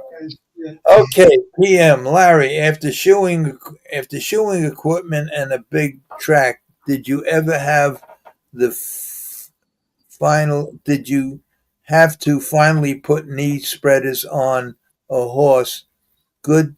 Seen good horses become average, and average ones become riding horses for little girls. I got to read this again, Larry. After shoeing equipment and big track, did you ever have to finally put knee spreaders on a horse? Seeing good horses become average horses. Well, I guess he's asking me if I ever put knee spreaders on a horse, and I did one time, only one time, and they weren't knee spread. What I did was, this was early on, really early, and I got the tire tubes, and I used them. I put them right underneath the right, and then right around the shaft, and that's what I used for knee spreaders. But we did that, oh God, in the 60s. And if you want to tighten them, you just put more air in the tires, or you tie a knot in the thing and then fill them up like that. They'd slow the horse down. They're useless. Yeah, that. But most of the time, you could chew them off. You could chew them off. It's not that difficult. The only time it's really difficult, and that's what this horse had. He just had a foot that wasn't taken care of when he was born, when he was little, and it just winged right out. And no matter what you did, no matter how, you couldn't shoe him correctly because it was pointing. It wasn't straight. It wasn't like this. It was like that. It was a 2 o'clock toe. Yeah, it was a 2. Yeah, so there was really nothing you could do. But I win a bunch of races just with that knee spreader. But it does slow a horse down a lot. Okay. Sundance says 59 watching. That's a miracle. Unbelievable how people put up with this nonsense that we went through today. Unbelievable. Okay, Michael, Larry, you've been diagnosed for 2 years. Enough already. You're right. But what gets me crazy, Michael, is that he keeps coming out with the same exact equipment on him. And they laid him up for a bunch of months. He filled out a little bit more. He got a little bit bigger, but the problem is still there. And maybe it's just a habit. But if it's a habit, you can break a horse out of that. and before it gets ingrained where I don't know. But you're right. I should leave him alone because he ain't ever going to give me the horse, and all I'm going to do is be talking. In the meantime, he'll just keep winning. Okay. Larry, why aren't you questioning Chad Brown? Because I tell you the truth, I don't have the guts to call him. And if I did call him, first of all, he'd probably never answer the phone. But if I did ever meet him in person, if I could get somebody to take me to him, but he'd probably knock me out. As soon as I says he'd probably hit me right in the face, and that would be the end of me. And then I'd fall down, I'd crack my head, and then I'd be praying. boy. No, you wouldn't. He wouldn't. Larry, you're making some story out of this. Oh my God. Well, listen, why don't I question Chad Brown? I would listen. If I was very, very friendly with him, I would go to him trainer to trainer, because what I'm doing is really not right. You're not supposed to do that. And I criticized Baffert one time on a show, and the guy he never played You got the wrench. Yeah. You're not supposed to do that. You're just not supposed to do it. But I do it. But I do it like in a loving way. Like, I don't know. That's the wrong word. Like, it's like I talk to you in the face. I'm kissing you while I stab you in the back. I don't know. But I mean, it's puzzling that a guy, Chad Brown, and I think Chad Brown started in the standardbred business. So he knows all about head poles and Murphy blinds and sideline and bits and burrs and everything. And if I'm not mistaken, they have a bit burr, and I never seen them put a bit burr on. That's another thing that they could try. Just put that little burr. That's a round thing. You put it right in the bit. It goes right on it. It's like an orange rubber. Yeah. And it's like little spikes. Little pricks. And this way, the minute you pull on the right line, that thing digs into his mouth, and it'll let go, and it'll turn the other way. Try something. You know what I'm talking about, right? The little bit burr. Yeah. The round thing. Yeah. Yeah. The round. I don't know what you call it. It's a round. It's as big as a spikes. Yeah. It's a rubber thing with little rubber spikes in it. Yeah. Right. It flips right over the bit, and it goes right on the outside of the cheek, right here. And when you pull on the right line, in fact, that alone might keep him this way. Because the minute you pull on the right line, you're pushing that thing right into him. And try it. Something. Okay. Let's see. So hit the like button. Yeah. Jerry Silver did a podcast the other week with a couple of Jews. He said he had 70 million and doesn't know where it all went. Only has 150,000 left. Yeah, I saw that. Yeah. Okay. Tommy Stiggs. Good evening, Larry. Good evening. Tommy, thanks for showing up, but I hope you didn't see the first half of this show because it was a complete abortion. Okay. Let's see. Harold Stumpf.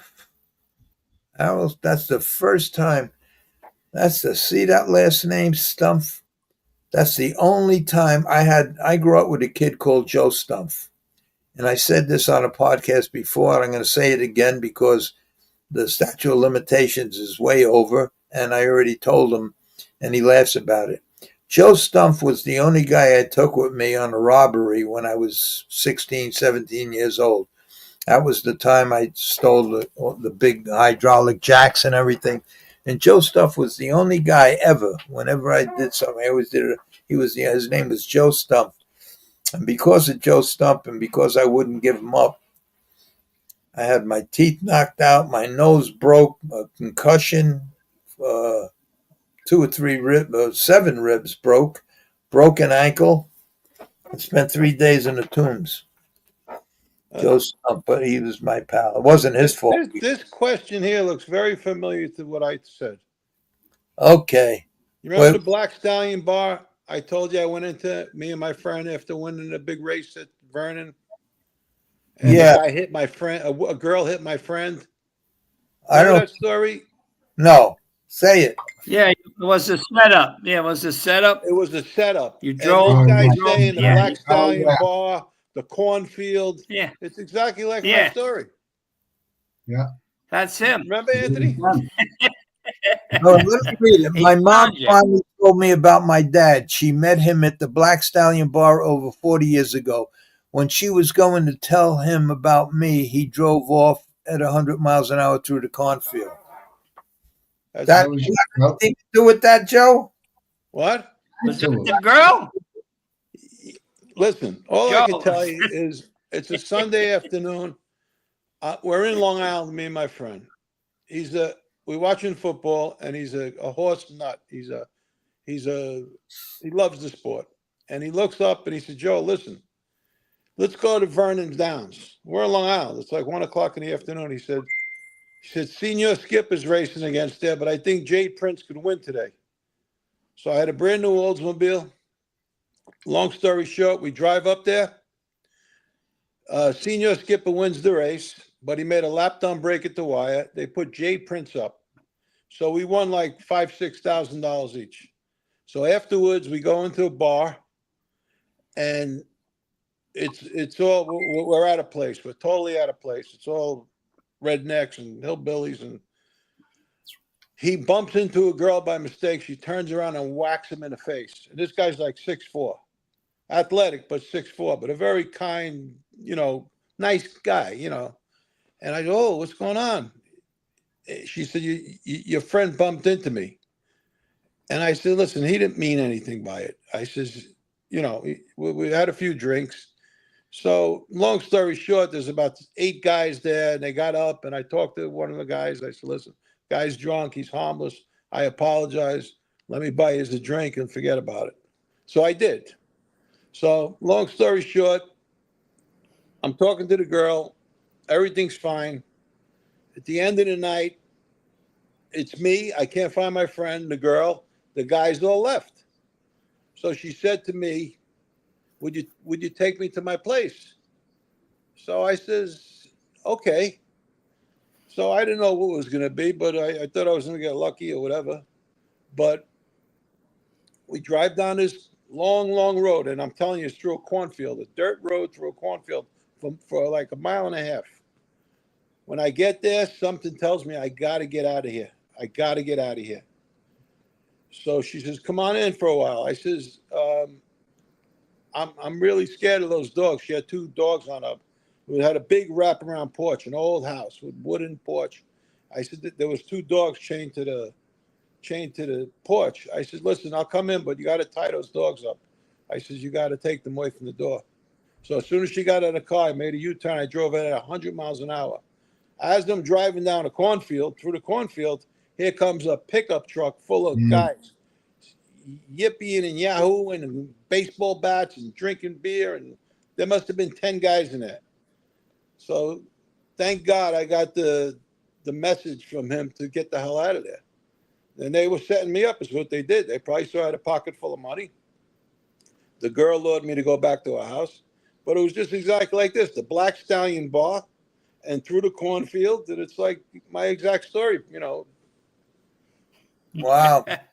Got to be related. And it was more detailed than I just wanted to tell the story fast. But it was a little more detailed because we spent the whole night in the bar with these people, talking to them, hanging out.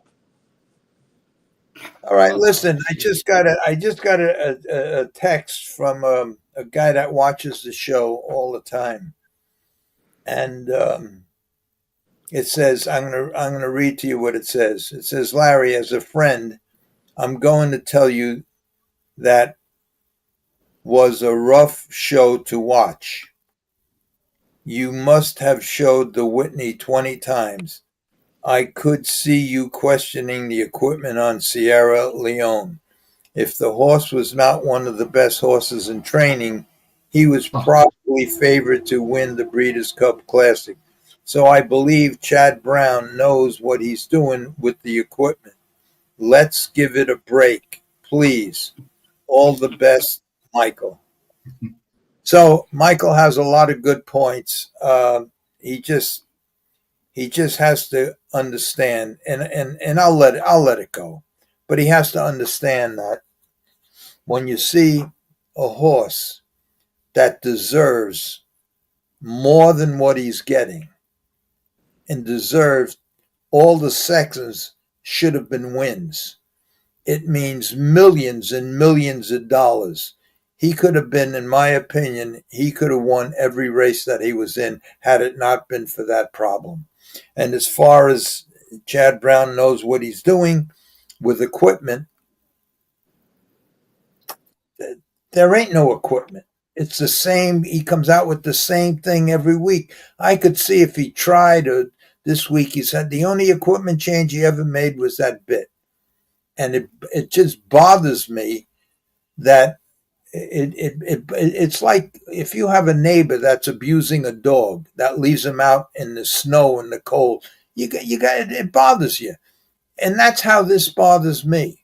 The horse deserves more than what he's getting. And maybe Chad Brown knows what he's doing. But in my mind, I don't know. I'll leave it alone. And then he says Chad Brown started with Bobby Frankel in California, but before that he was with and then I think he says, not sure if he started in harness racing unless he did something at Saratoga. I think it was at Saratoga where he started with the harness horses. Yes, he started in Saratoga because he's from a town called Mechanicsville, which is about 15 minutes from Saratoga. And he did work at the harness in Saratoga. But I just want to say this, and then I'm going to leave it alone, Michael. I'll just say this. I must have trained, and so did everybody on this screen right here. I must have trained thousands of horses in my lifetime, mostly standardbred, but many thoroughbreds. And every single problem that they had was found and straightened out either by treatments, medical treatments, or by equipment. Every single one. And when I watch a race, including thoroughbreds, and like I mentioned, there were many, many times, starting with glue-on shoes, with the Pelling pacifier, with the burr bit, with maybe one or two other crazy things that we put on horses. That Alan let me try a couple of things, and they all worked. And when I see a horse like Sierra Leone do the same thing week after week after week, and it's not a simple thing. It's a major fucking problem. It's a major problem. Running in on horses. It's only going to be a matter of time before something bad. I hope it never happens. But it's a major problem. I'm going to let it go. I'm not going to mention it no more because of you, Michael. But I have to tell you, it bothers me the same way it would bother you if your neighbor left the dog out in the snow and everything. That's how much it bothers me. Because look, he has 300 horses to train. He's a very, very wealthy kid. He made it in this business. I know it's remove and replace. I know. And I know that he's probably one of the top trainers in thoroughbreds. To me, the top trainer, and I'm going to say this, to me, the top trainer in thoroughbreds don't know 5% of what standardbred trainers know about lameness and rigging. And that's why I keep harping on this guy. When the fuck is he going to straighten this horse out? The horse deserves more, just like your neighbor's dog that's left out in the snow deserves more. He deserves more. And I'm not going to mention it no more. Fuck it. Okay, that's it, Michael. And I hope I didn't, like you didn't offend me. I hope I didn't offend you. Okay, that's it. But I will keep watching Sierra Leone but I will get myself worked up in the knot by myself, and I won't mention it. I won't mention it at all. But what I will do, his next race, whenever that is, and Eddie, you watch out for it because I don't look out for these things. Watch out for his next race. I'm going to watch it. And if he does the same thing, I'm sure he'll do the same thing. Now I think he wore half cups. He wore a hood with half cups. That was it. Plain snout. That was it. That's it. So I just want to see. I'm not going to mention it, but every time I'm going to show the race. And hopefully one race, he'll go straight. So, Eddie, just let me know when he's racing again, and we'll watch the race. The Breeders' Cup. The Breeders' Cup he's going to race. November, Breeders' Cup. Okay. You would think that at the 10 of the stretch, they're in the seven lanes. And he finishes up against the fucking hub rail, twisted sideways, week after race, you would think. And then I get told by Michael, leave the guy alone. I'm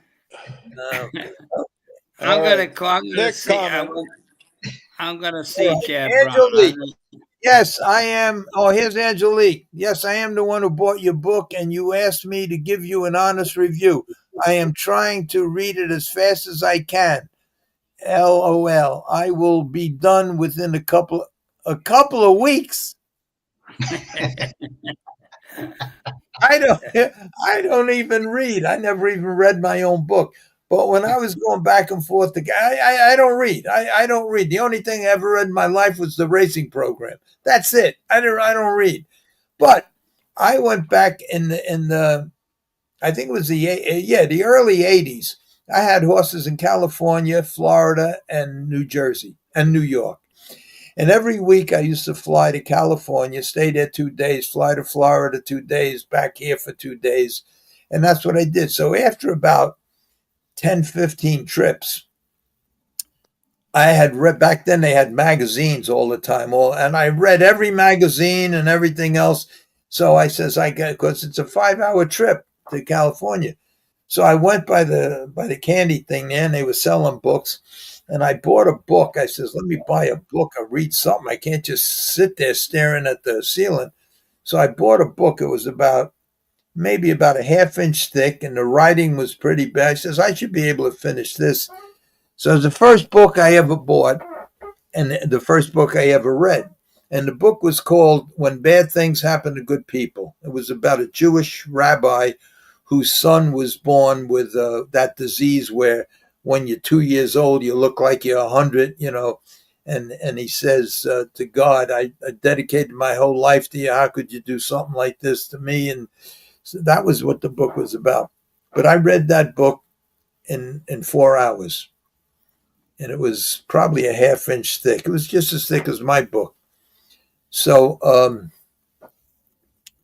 Angelique, you're saying it's going to take you a couple of weeks to read. And a third of that book, I think, is pictures. So maybe she's busy. She could be busy and doesn't have much time to read. Yeah. She spends when we do the 3-hour marathon, she's for 3 hours. But anyway, maybe she has to read a paragraph and digest it, or maybe when she reads something, she wants to investigate what she just read. Because how would a girl like her know who Cabert is? How would a guy like her know who Nicky Barnes is, or John Gotti? So maybe that's it. Okay, Angelique, you take your time. You take your time reading that book, and I expect to hear from you. Just keep in mind, I'm 85 years old, and so just keep that in mind. The end is near, and that's why my friend wrote that song. It's getting late, so just keep in mind my age. And by the way, you're 84. I'm October next month, August, September, in 2 months. You got the same birthday as me, right? Yeah. Except I'm celebrating mine in Italy. Yeah, you'll be in Italy. I wish I could. I'd like to go to Italy. There's Mike. He's telling you again. Yes, how are you? I just got a message. I'm going to see if that's Mike. Yeah, it is. Okay. Mike says, Larry, go fuck yourself. No, he didn't say that. Mike says he broke his dog in. Mike says, hope I wasn't too rough on you. Constructive criticism. I understand what you're saying. No hard feelings, I hope. At least we liven things up a bit, Larry. Very good. No hard feelings, Michael. No hard feelings at all. But I don't say this to bash Chad. I don't do it for that reason. I do it because the guy has such a good horse, and I know he's probably doing his best. And maybe, like you said, maybe during training hours he trained with a bunch of. Maybe he tried everything I would have tried, and that's the way the horse goes. It could be, but it up until right now, I just had to voice my opinion, and but I won't do it no more. But I will show every race that Eddie tells me whenever he's going to race. I'm going to get the race and I'm going to show it. And we're going to see. It's sad because I guess he's a stallion, right?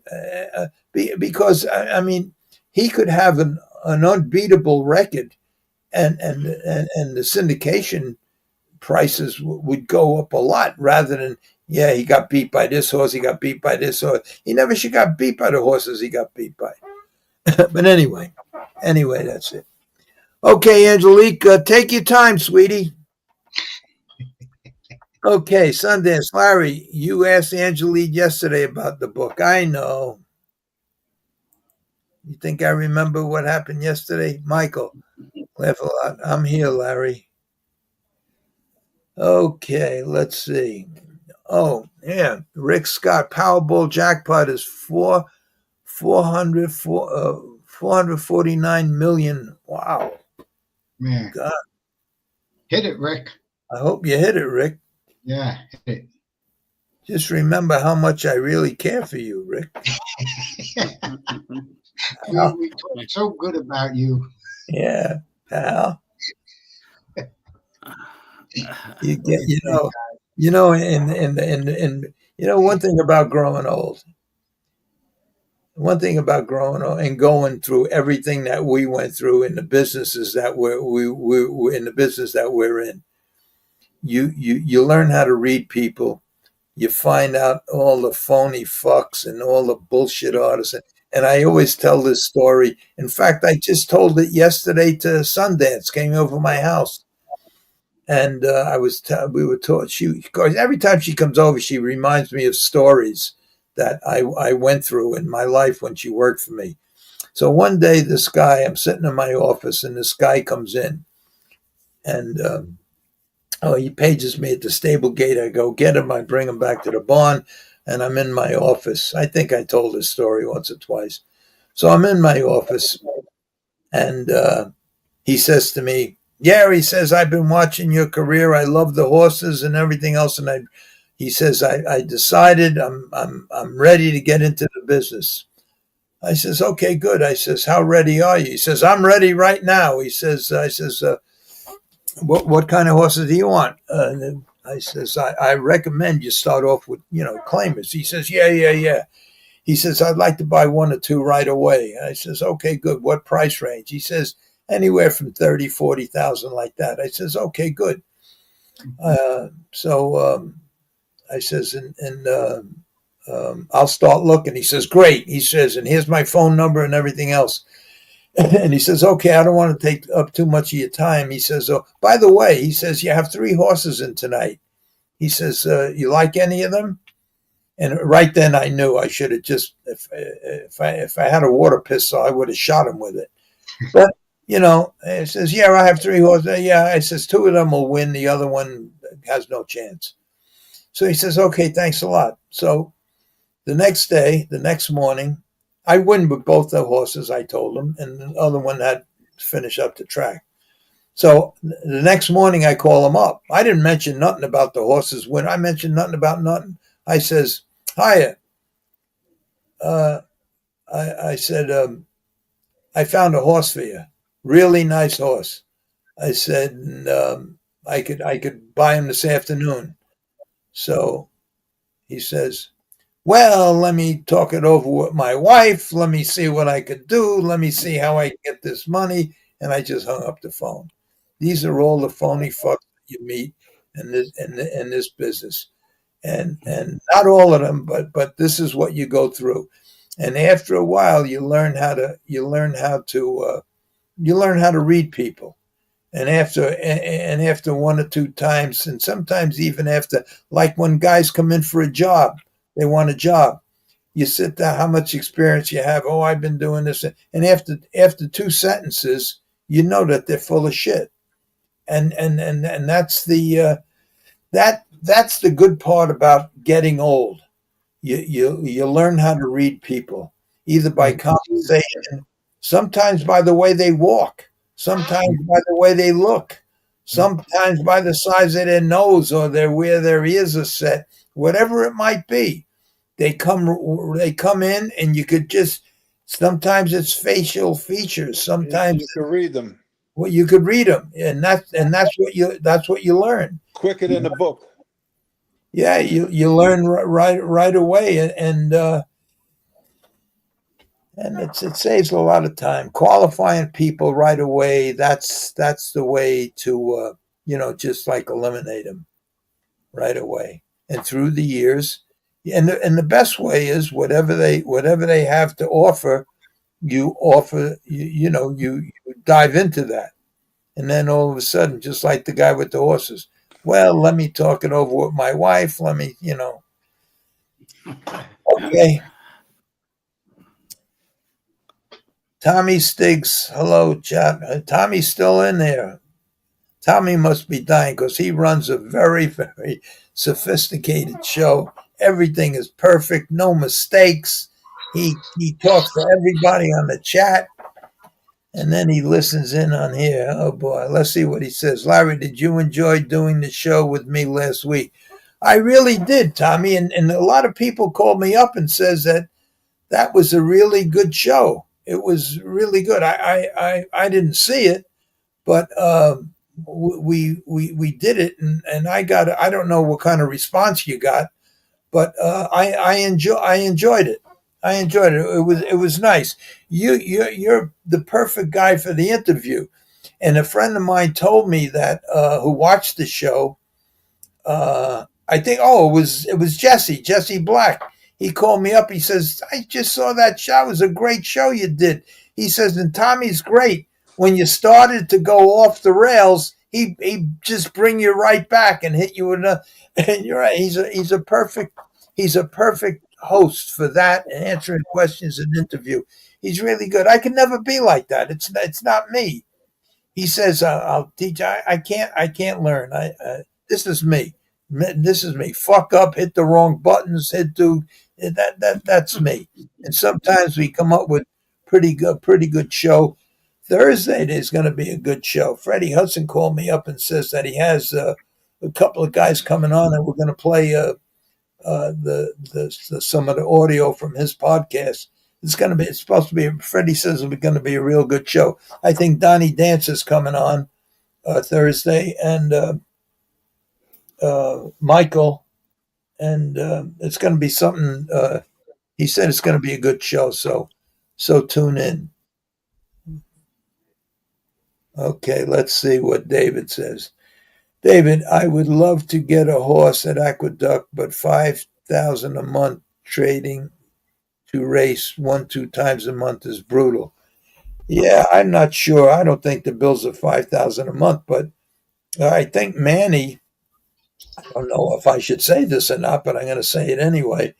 Manny made a lease arrangement with Eddie, so and I don't think it's going to cost you, but I think like I don't know what 60-40 lease or something, where the trainer, you buy the horse, the trainer gets 60% of the purses and pays all the expenses, and so that might be a way for you to get involved, David. So if you're interested, you buying the horse and having no monthly bill. There's the guy right there, that good-looking guy with the beard. So just let us know. We'll hook you up. Okay. Oh, Joey is still smoking. He's still smoking? I saw him about a week ago or 2 weeks ago. He said he stopped smoking. Well, I got to watch. I got to watch tonight. Okay, Michael, on 4th Avenue, a lot. They all eaten lobsters. I don't know. They must be talking. Gregory Hotel. Gregory Hotel. I redid the Greg. If you remember the Gregory Hotel, it burnt down. It burnt down completely. And it was my first job. I won't go into that story. I should, because I told it to Sundance yesterday. She come over the house to visit. And that's a good story. I should tell that story about the Gregory Hotel. But you know what I'm going to do? I'm going to take a picture of the Gregory Hotel the way it is today. And I did it. I did it. I'm going to tell that whole story. Okay, Tommy Stiggs. Tommy Stiggs, how you feeling? Tommy Stiggs just come back from a vacation. Okay, let's see. Let's see what this is. Thistledown canceled the races for 2 weeks because of rocks showing up on the track. Oh my God. The track superintendent said it was because the track wasn't watered enough. He got fired. Are rocks the problem?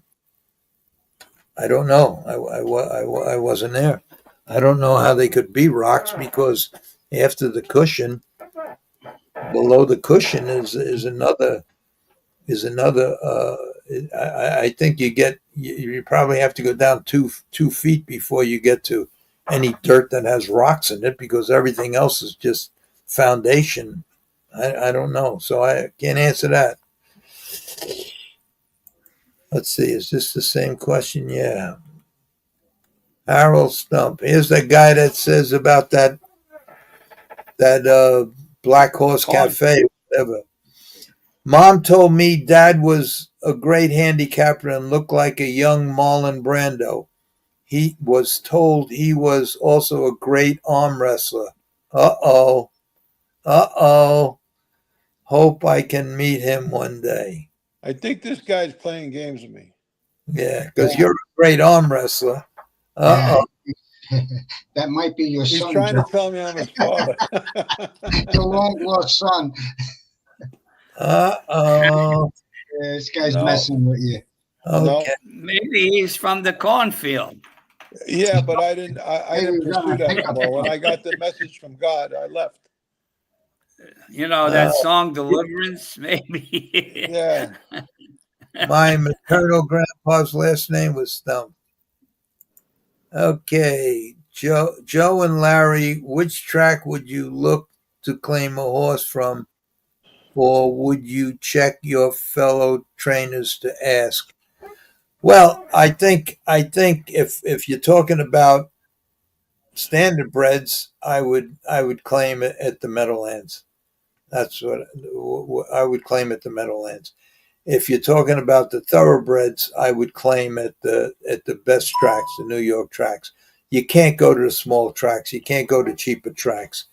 There's too much going on there in every way. So the bigger tracks like the Meadowlands or Aqueduct or Belmont or Saratoga, that's where I would claim. And I would claim the higher price horses. That's what I would do. Okay, let's see. Rick Simon, Joe G. Harold Stump is messing with you. Okay, maybe. Well, that's what Rick is saying. He don't know. He's just guessing. But it sounds. But there's 2 questions in a row that yeah. up. But how would he know? How would he know? How would he know? How would he know? That story on here. You mentioned arm wrestling only one time. Yeah, that's what I'm saying with Michael Chance. Yeah. So how would he know? But Unless, he probably watches the show and he put all of these things together. but that Yeah. show was 6 months ago. Yeah, so was the cornfield, the Yeah. night in Vernon Downs. Okay, so this guy got a good memory. Yeah, gotta watch this guy. All right, we have to name him. So Sundance. Let's But see I what. like that. Let's see. Yeah, okay. Now we'll go to Sundance. Now Sundance, you sent me a guy told me to look up something that you could get a wrench, and a wrench would mean that you could take people off that have these stupid comments, so I don't get aggravated. It's also the co-host. And what he told me to do was go to. He says that. How the hell do I do it? Shit. I think you have to do it before the invite. No, yeah, he says go to the 3 buttons, which is there. Then it says ban user and delete their comments. Put user in timeout, delete comments. Yeah, but it don't show how to give you a wrench. But that's what the guy said. He said if I hit these 3 buttons, it'll show. So it's not gonna. I'm not gonna mess with it, Sundance. You figure it out. You figure his. Yes, Jim. Hey, Yeah. I knocked that guy off both times. I don't know, and it's not showing up for the people, but it's showing up for you. Okay, now here's my friend. He's the only guy that has a wrench for this show. So he says that he has the ability to do that, and I'm going to hang up, Jimmy. And he says he knocked them off because he watches from home, and he has the ability. He says he knocked them off, that guy, twice, but it keeps showing up. So he don't understand it, and I don't understand it, and I really don't care. I really don't care because what guy was that? The guy that's full messing with you. He says that he already knocked them off, but they keep showing up. But at least he didn't say nothing terrible this time. No, that was all right. See, I wouldn't even knock anybody off because now. Well, last time he said a little underhanded stuff. Yeah, but so then you just you knock him out than knock him off. But he said that. Who said what? that? Who said I'd rather knock him out than knock him off? Me. Him. He was saying some lowly things about me and Mr. Trump. Yeah. Remember a few weeks ago? Yeah, don't fuck that Harry Stump? No, I don't think so. No, that was that other guy. Yeah. Yeah. Okay, let's see. God was looking at you, Joe, for sure. Messed up show. We've been on 2 hours and 20 minutes. I got a feeling like I never had before. Get out of here, Joe. It was like the Holy Spirit telling me, let's go, buddy. All right. Angelique says, I read at night. I will read during my lunches now so I can finish it faster. I get an hour lunch, so that will help me. Angelique, you take your time. Take your time, Angelique. We're only kidding. Yeah. Take your time. But just keep in mind my age. We do. And Anthony's birthday is the same day as mine. How old are you going to be, Anthony? 70. 70. God. 70. Imagine that, 70. Wow. When I was 70, I was able to find my way home. Now I need navigation. Joe knows this horse. I used to rub his whole life. Gloryland Butler. Oh, what a good horse that was. That was Kadish's horse. Did it? Yeah, it was Kadish's horse. Did Austin Hope have that horse at one time? Yeah. Did Austin Hope have any of Kadish's horses? Yep. Yeah, Austin Hope had that horse. You want to hear a funny story? In my life, let me finish reading this and then you tell the story. Oh, I thought we read it already. Gloryland Butler, 1992, won the Yonkers 153 and 149 at the Big M. Won $1 million Never ever pre-race beat Combest raced until 10. All right, go ahead, Joe. I believe that 100%, because I believe Austin Hope trained the horse, and he was a great guy. He was a straight shooter, and I believe that. But the funny thing about Laurie Lamb Butler was, in my lifetime, I claimed 4 horses out of 4 claimers that went out to beat the Opens in New York. And one of the horses was a horse named Laurie Land Lady. She was a 4-claimer. I claimed her from a guy in Jersey, shipped into Yonkers. And I claimed her. She was a full sister to Laurie Lamb Butler. And she went right up the ladder and beat the Filly and Mare Open. She was meant to be a really good horse. I don't know what the guy was doing with her, but she turned out to be really good. But Laurie Lamb Butler was a great horse. All right. I believe it was Austin Hope. David Arthur. He just died, Austin Hope. Yeah, I heard that. Nice man. David Arthur says, you guys think Chad Brown trains clean? I don't know, but when I have no idea. All I know is that everybody in every phase of life, no matter what you're doing, you're always looking for an edge. And I know that especially to be true in horse racing. And everybody's looking for an edge. The problem in the thoroughbreds now is that Heise come in and slam the door on almost everything that a lot of trainers were using. And a lot of them, they were using it legally, and it really helped the horse. And they stopped a lot of that. What Heise don't realize is that they could never really stop what they're trying to stop.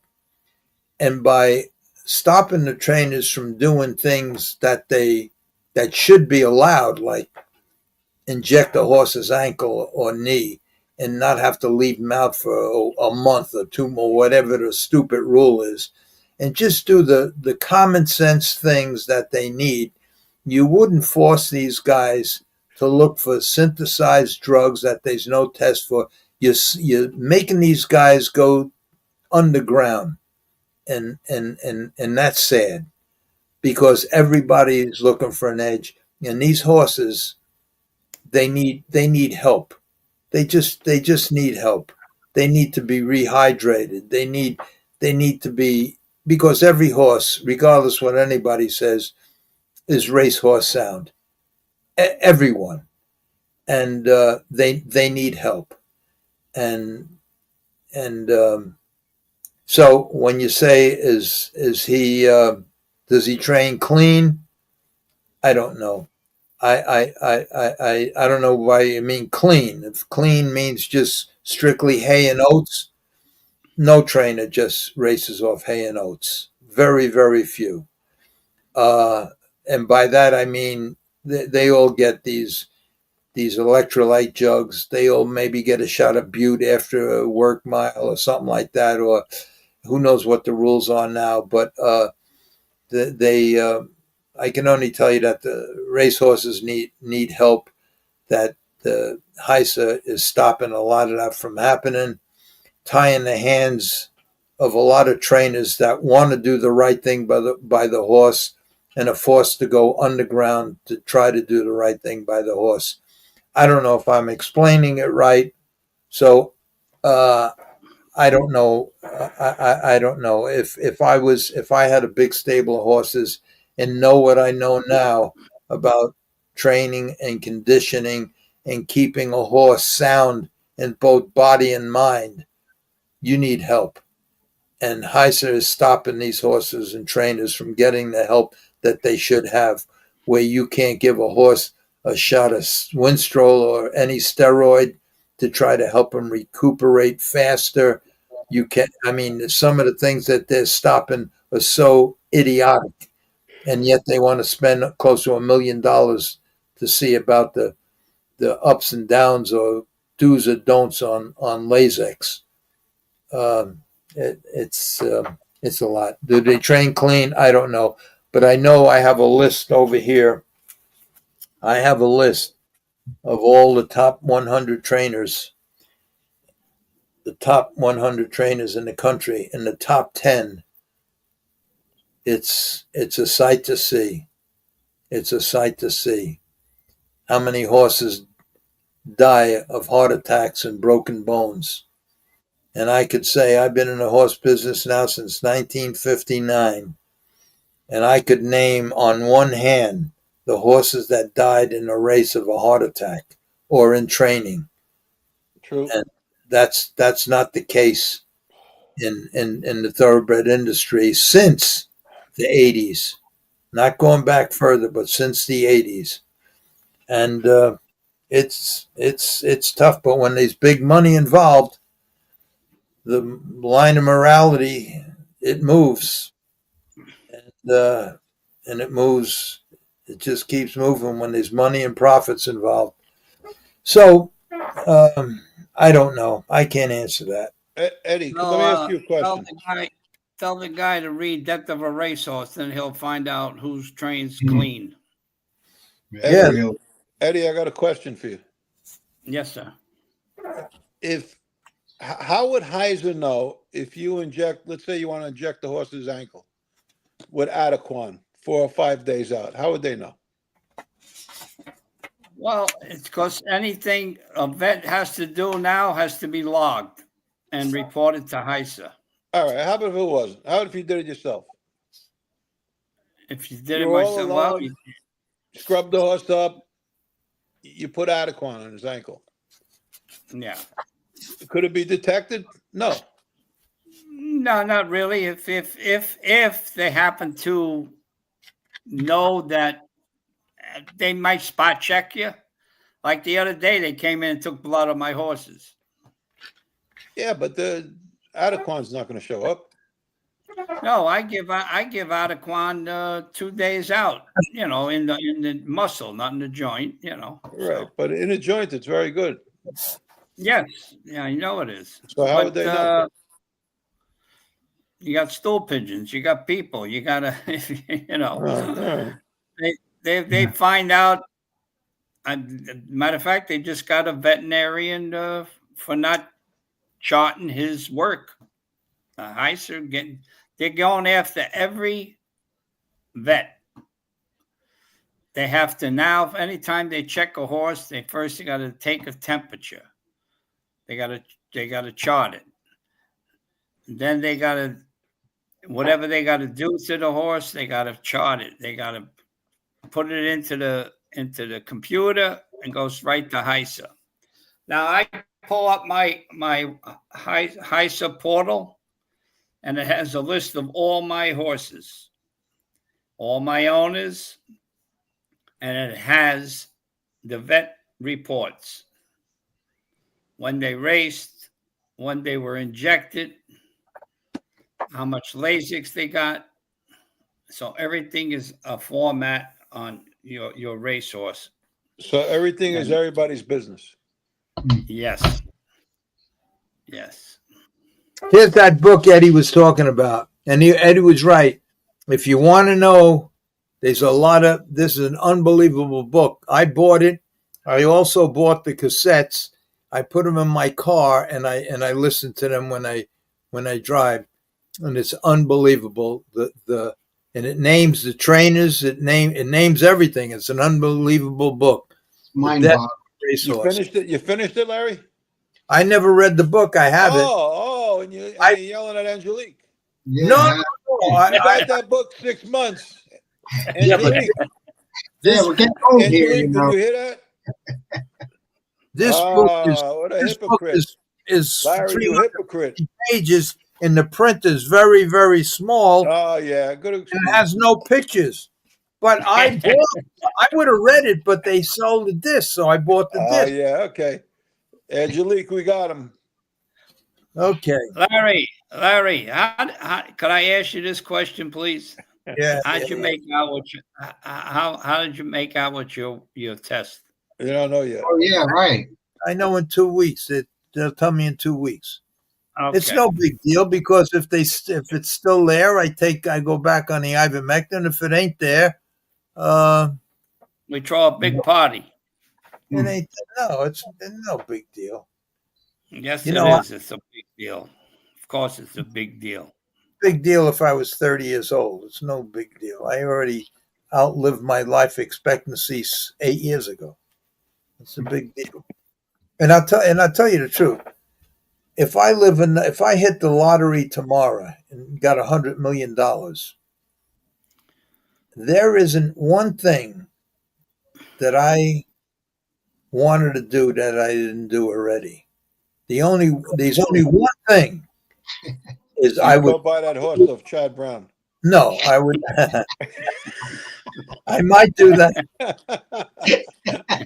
There's only one thing I might do is I might want to take a trip to Italy out just to see the museum, all the work of Leonardo da Vinci and Michelangelo. I might want to do that.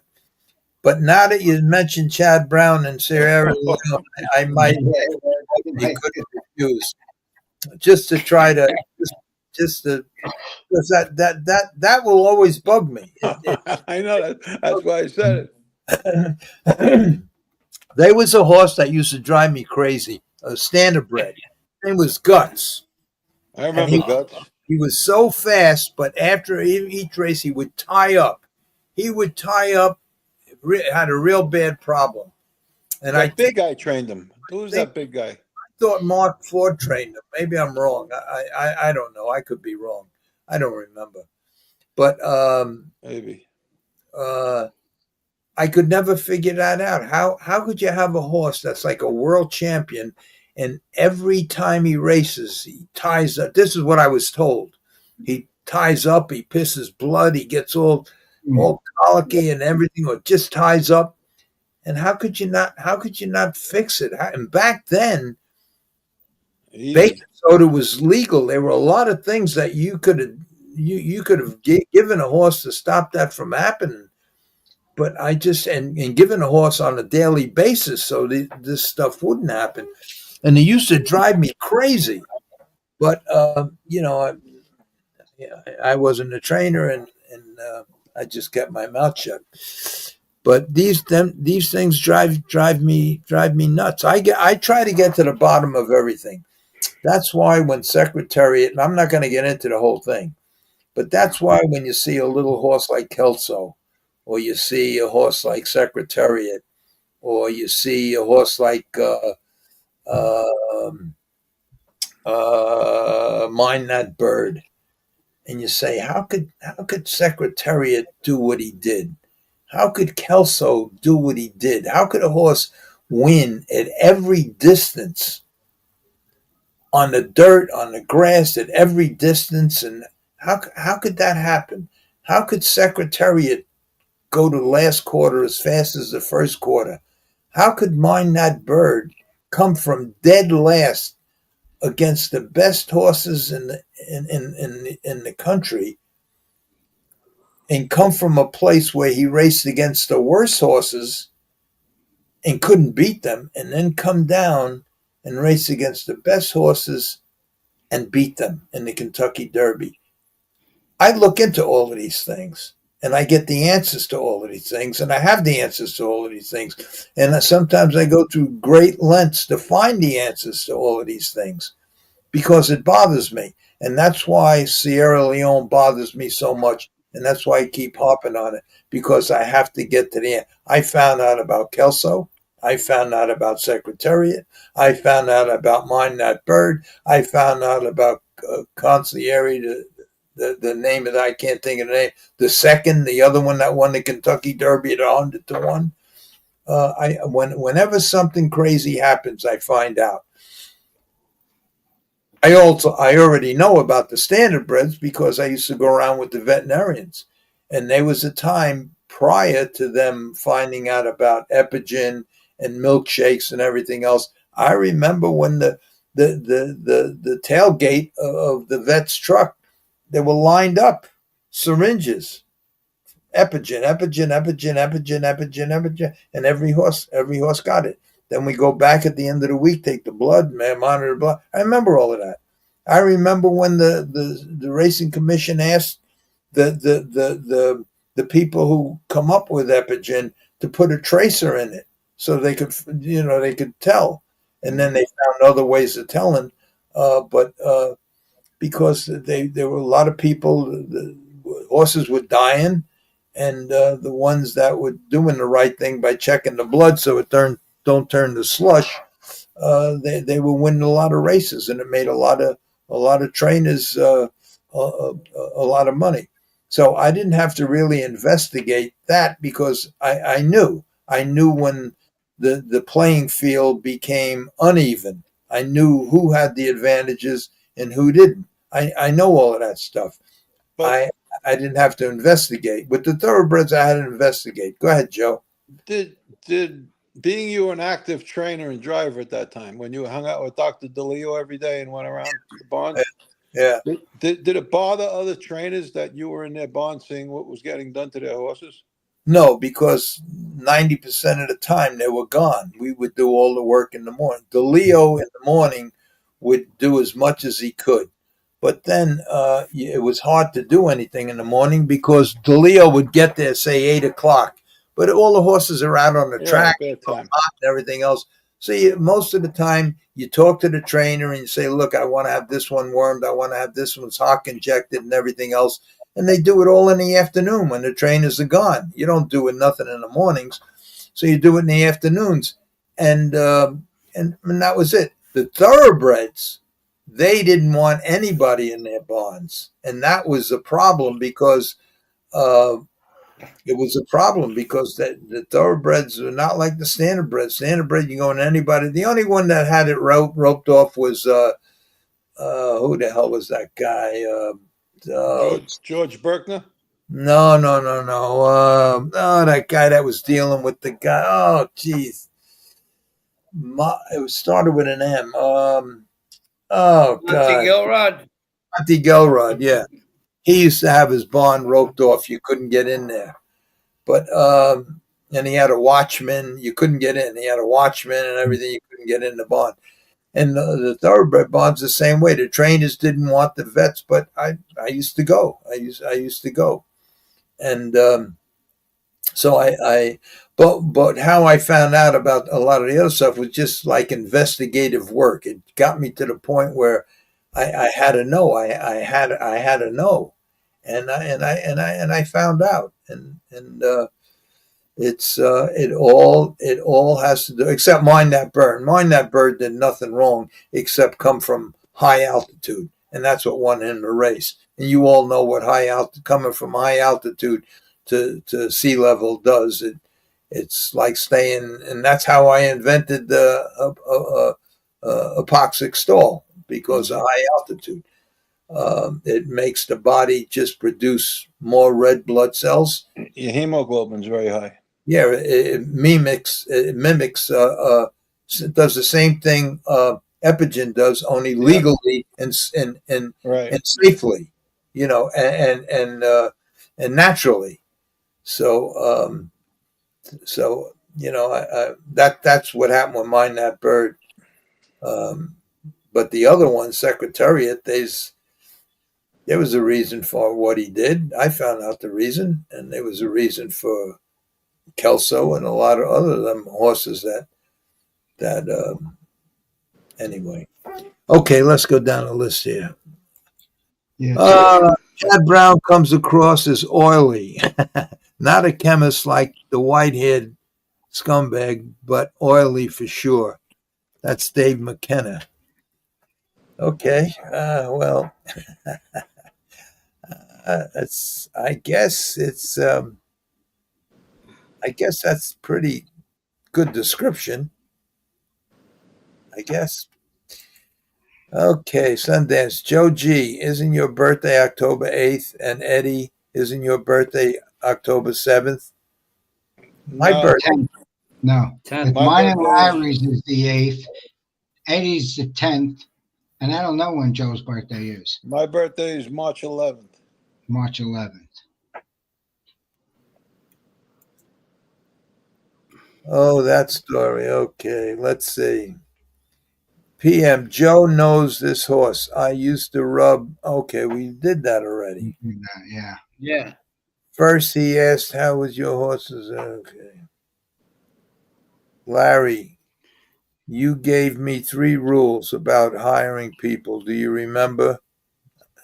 Remember. It was 50 years ago. I don't want Sheldon G., why are you able to say that Larry, Cordero? I'm What? Sheldon G. says, why are you able to say that Cordero fixed races, but you can name drivers who fixed races? I think I answered that once. I did answer it you when you send me. I sent you a message back, but I will tell you right now. You asked me why I mentioned Cordero's name that fixed races. Cordero, I didn't say Cordero fixed races. I said Cordero took money to be worse than third in races. That's what I said. And the reason I don't use drivers' names in races that I fixed was because I never got caught. None of the guys I dealt with were ever in the newspaper, were ever suspended.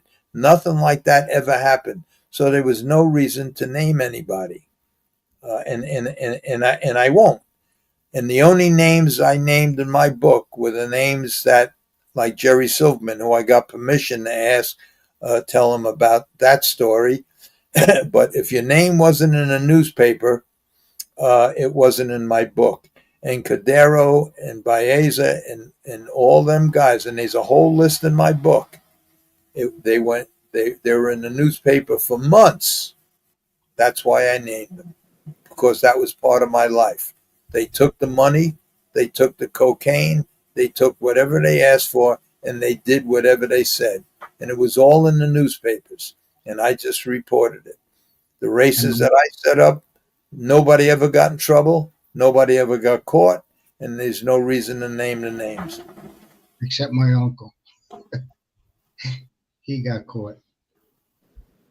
That's right. And Anthony's uncle was Con Erico. He was the only one that got caught, and him and Tony Shula. Tony Shula become a government informant, and he ratted on everybody. And his uncle, Anthony's uncle, went to jail rather than rat on. Now, if Anthony's uncle would have talked, I probably would have gotten named in the whole thing. But he didn't. He went to jail, and he come out and never said a word. Okay, Larry, I'm going to hit the road, brother. Yeah, Go ahead and call us. I'm getting tired too. We're at 2 hours and 40 minutes. Wow. All right, I'm just going to play. Go ahead. I'm just going to play this one other thing. Larry, I don't know what happened. It got cut off. What I was saying, it is that Mr. Kadish was so disgusted with the business, he never saw Laurie Ann Butler. Larry Kadish called me up in 1986 when I lost all. When I got barred in 1984. He says, he says, what are you going to do? I says, I'm not going to rat on these guys. I'm going to take the suspension and try to fight it. He says, well, give my horses to somebody. I'll wait until you see what happens. I gave the horses to O'Donnell. O'Donnell wound up giving them to Teddy Wing when he became a catch driver. By 96 and a half, 19,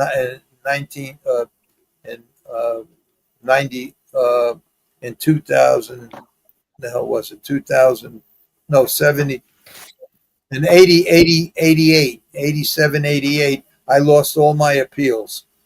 And I called up Kadish, and he says, well, I spent $3 million a year on yearlings with Teddy Wing. Never had a stake winner. He says, and the only good horse that I ever had, they told me not to stake. He says, you lost your final appeal. I'm out of the business.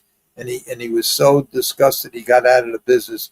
So I don't know anything about Laurie Ann Butler, but I know that he got out of the business because there was one horse, and maybe Laurie Ann Butler was the horse. And that was the one that he says the best horse I ever had. They told me not to stake him, and I did, and that was it for me. And he got out of the business.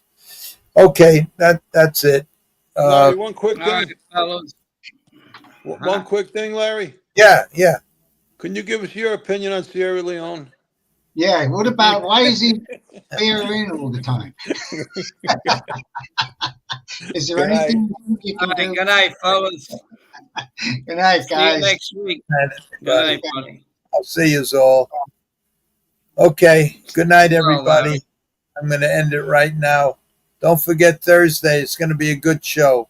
There's a question for you, Eddie, if you want to answer it. Where is What's that?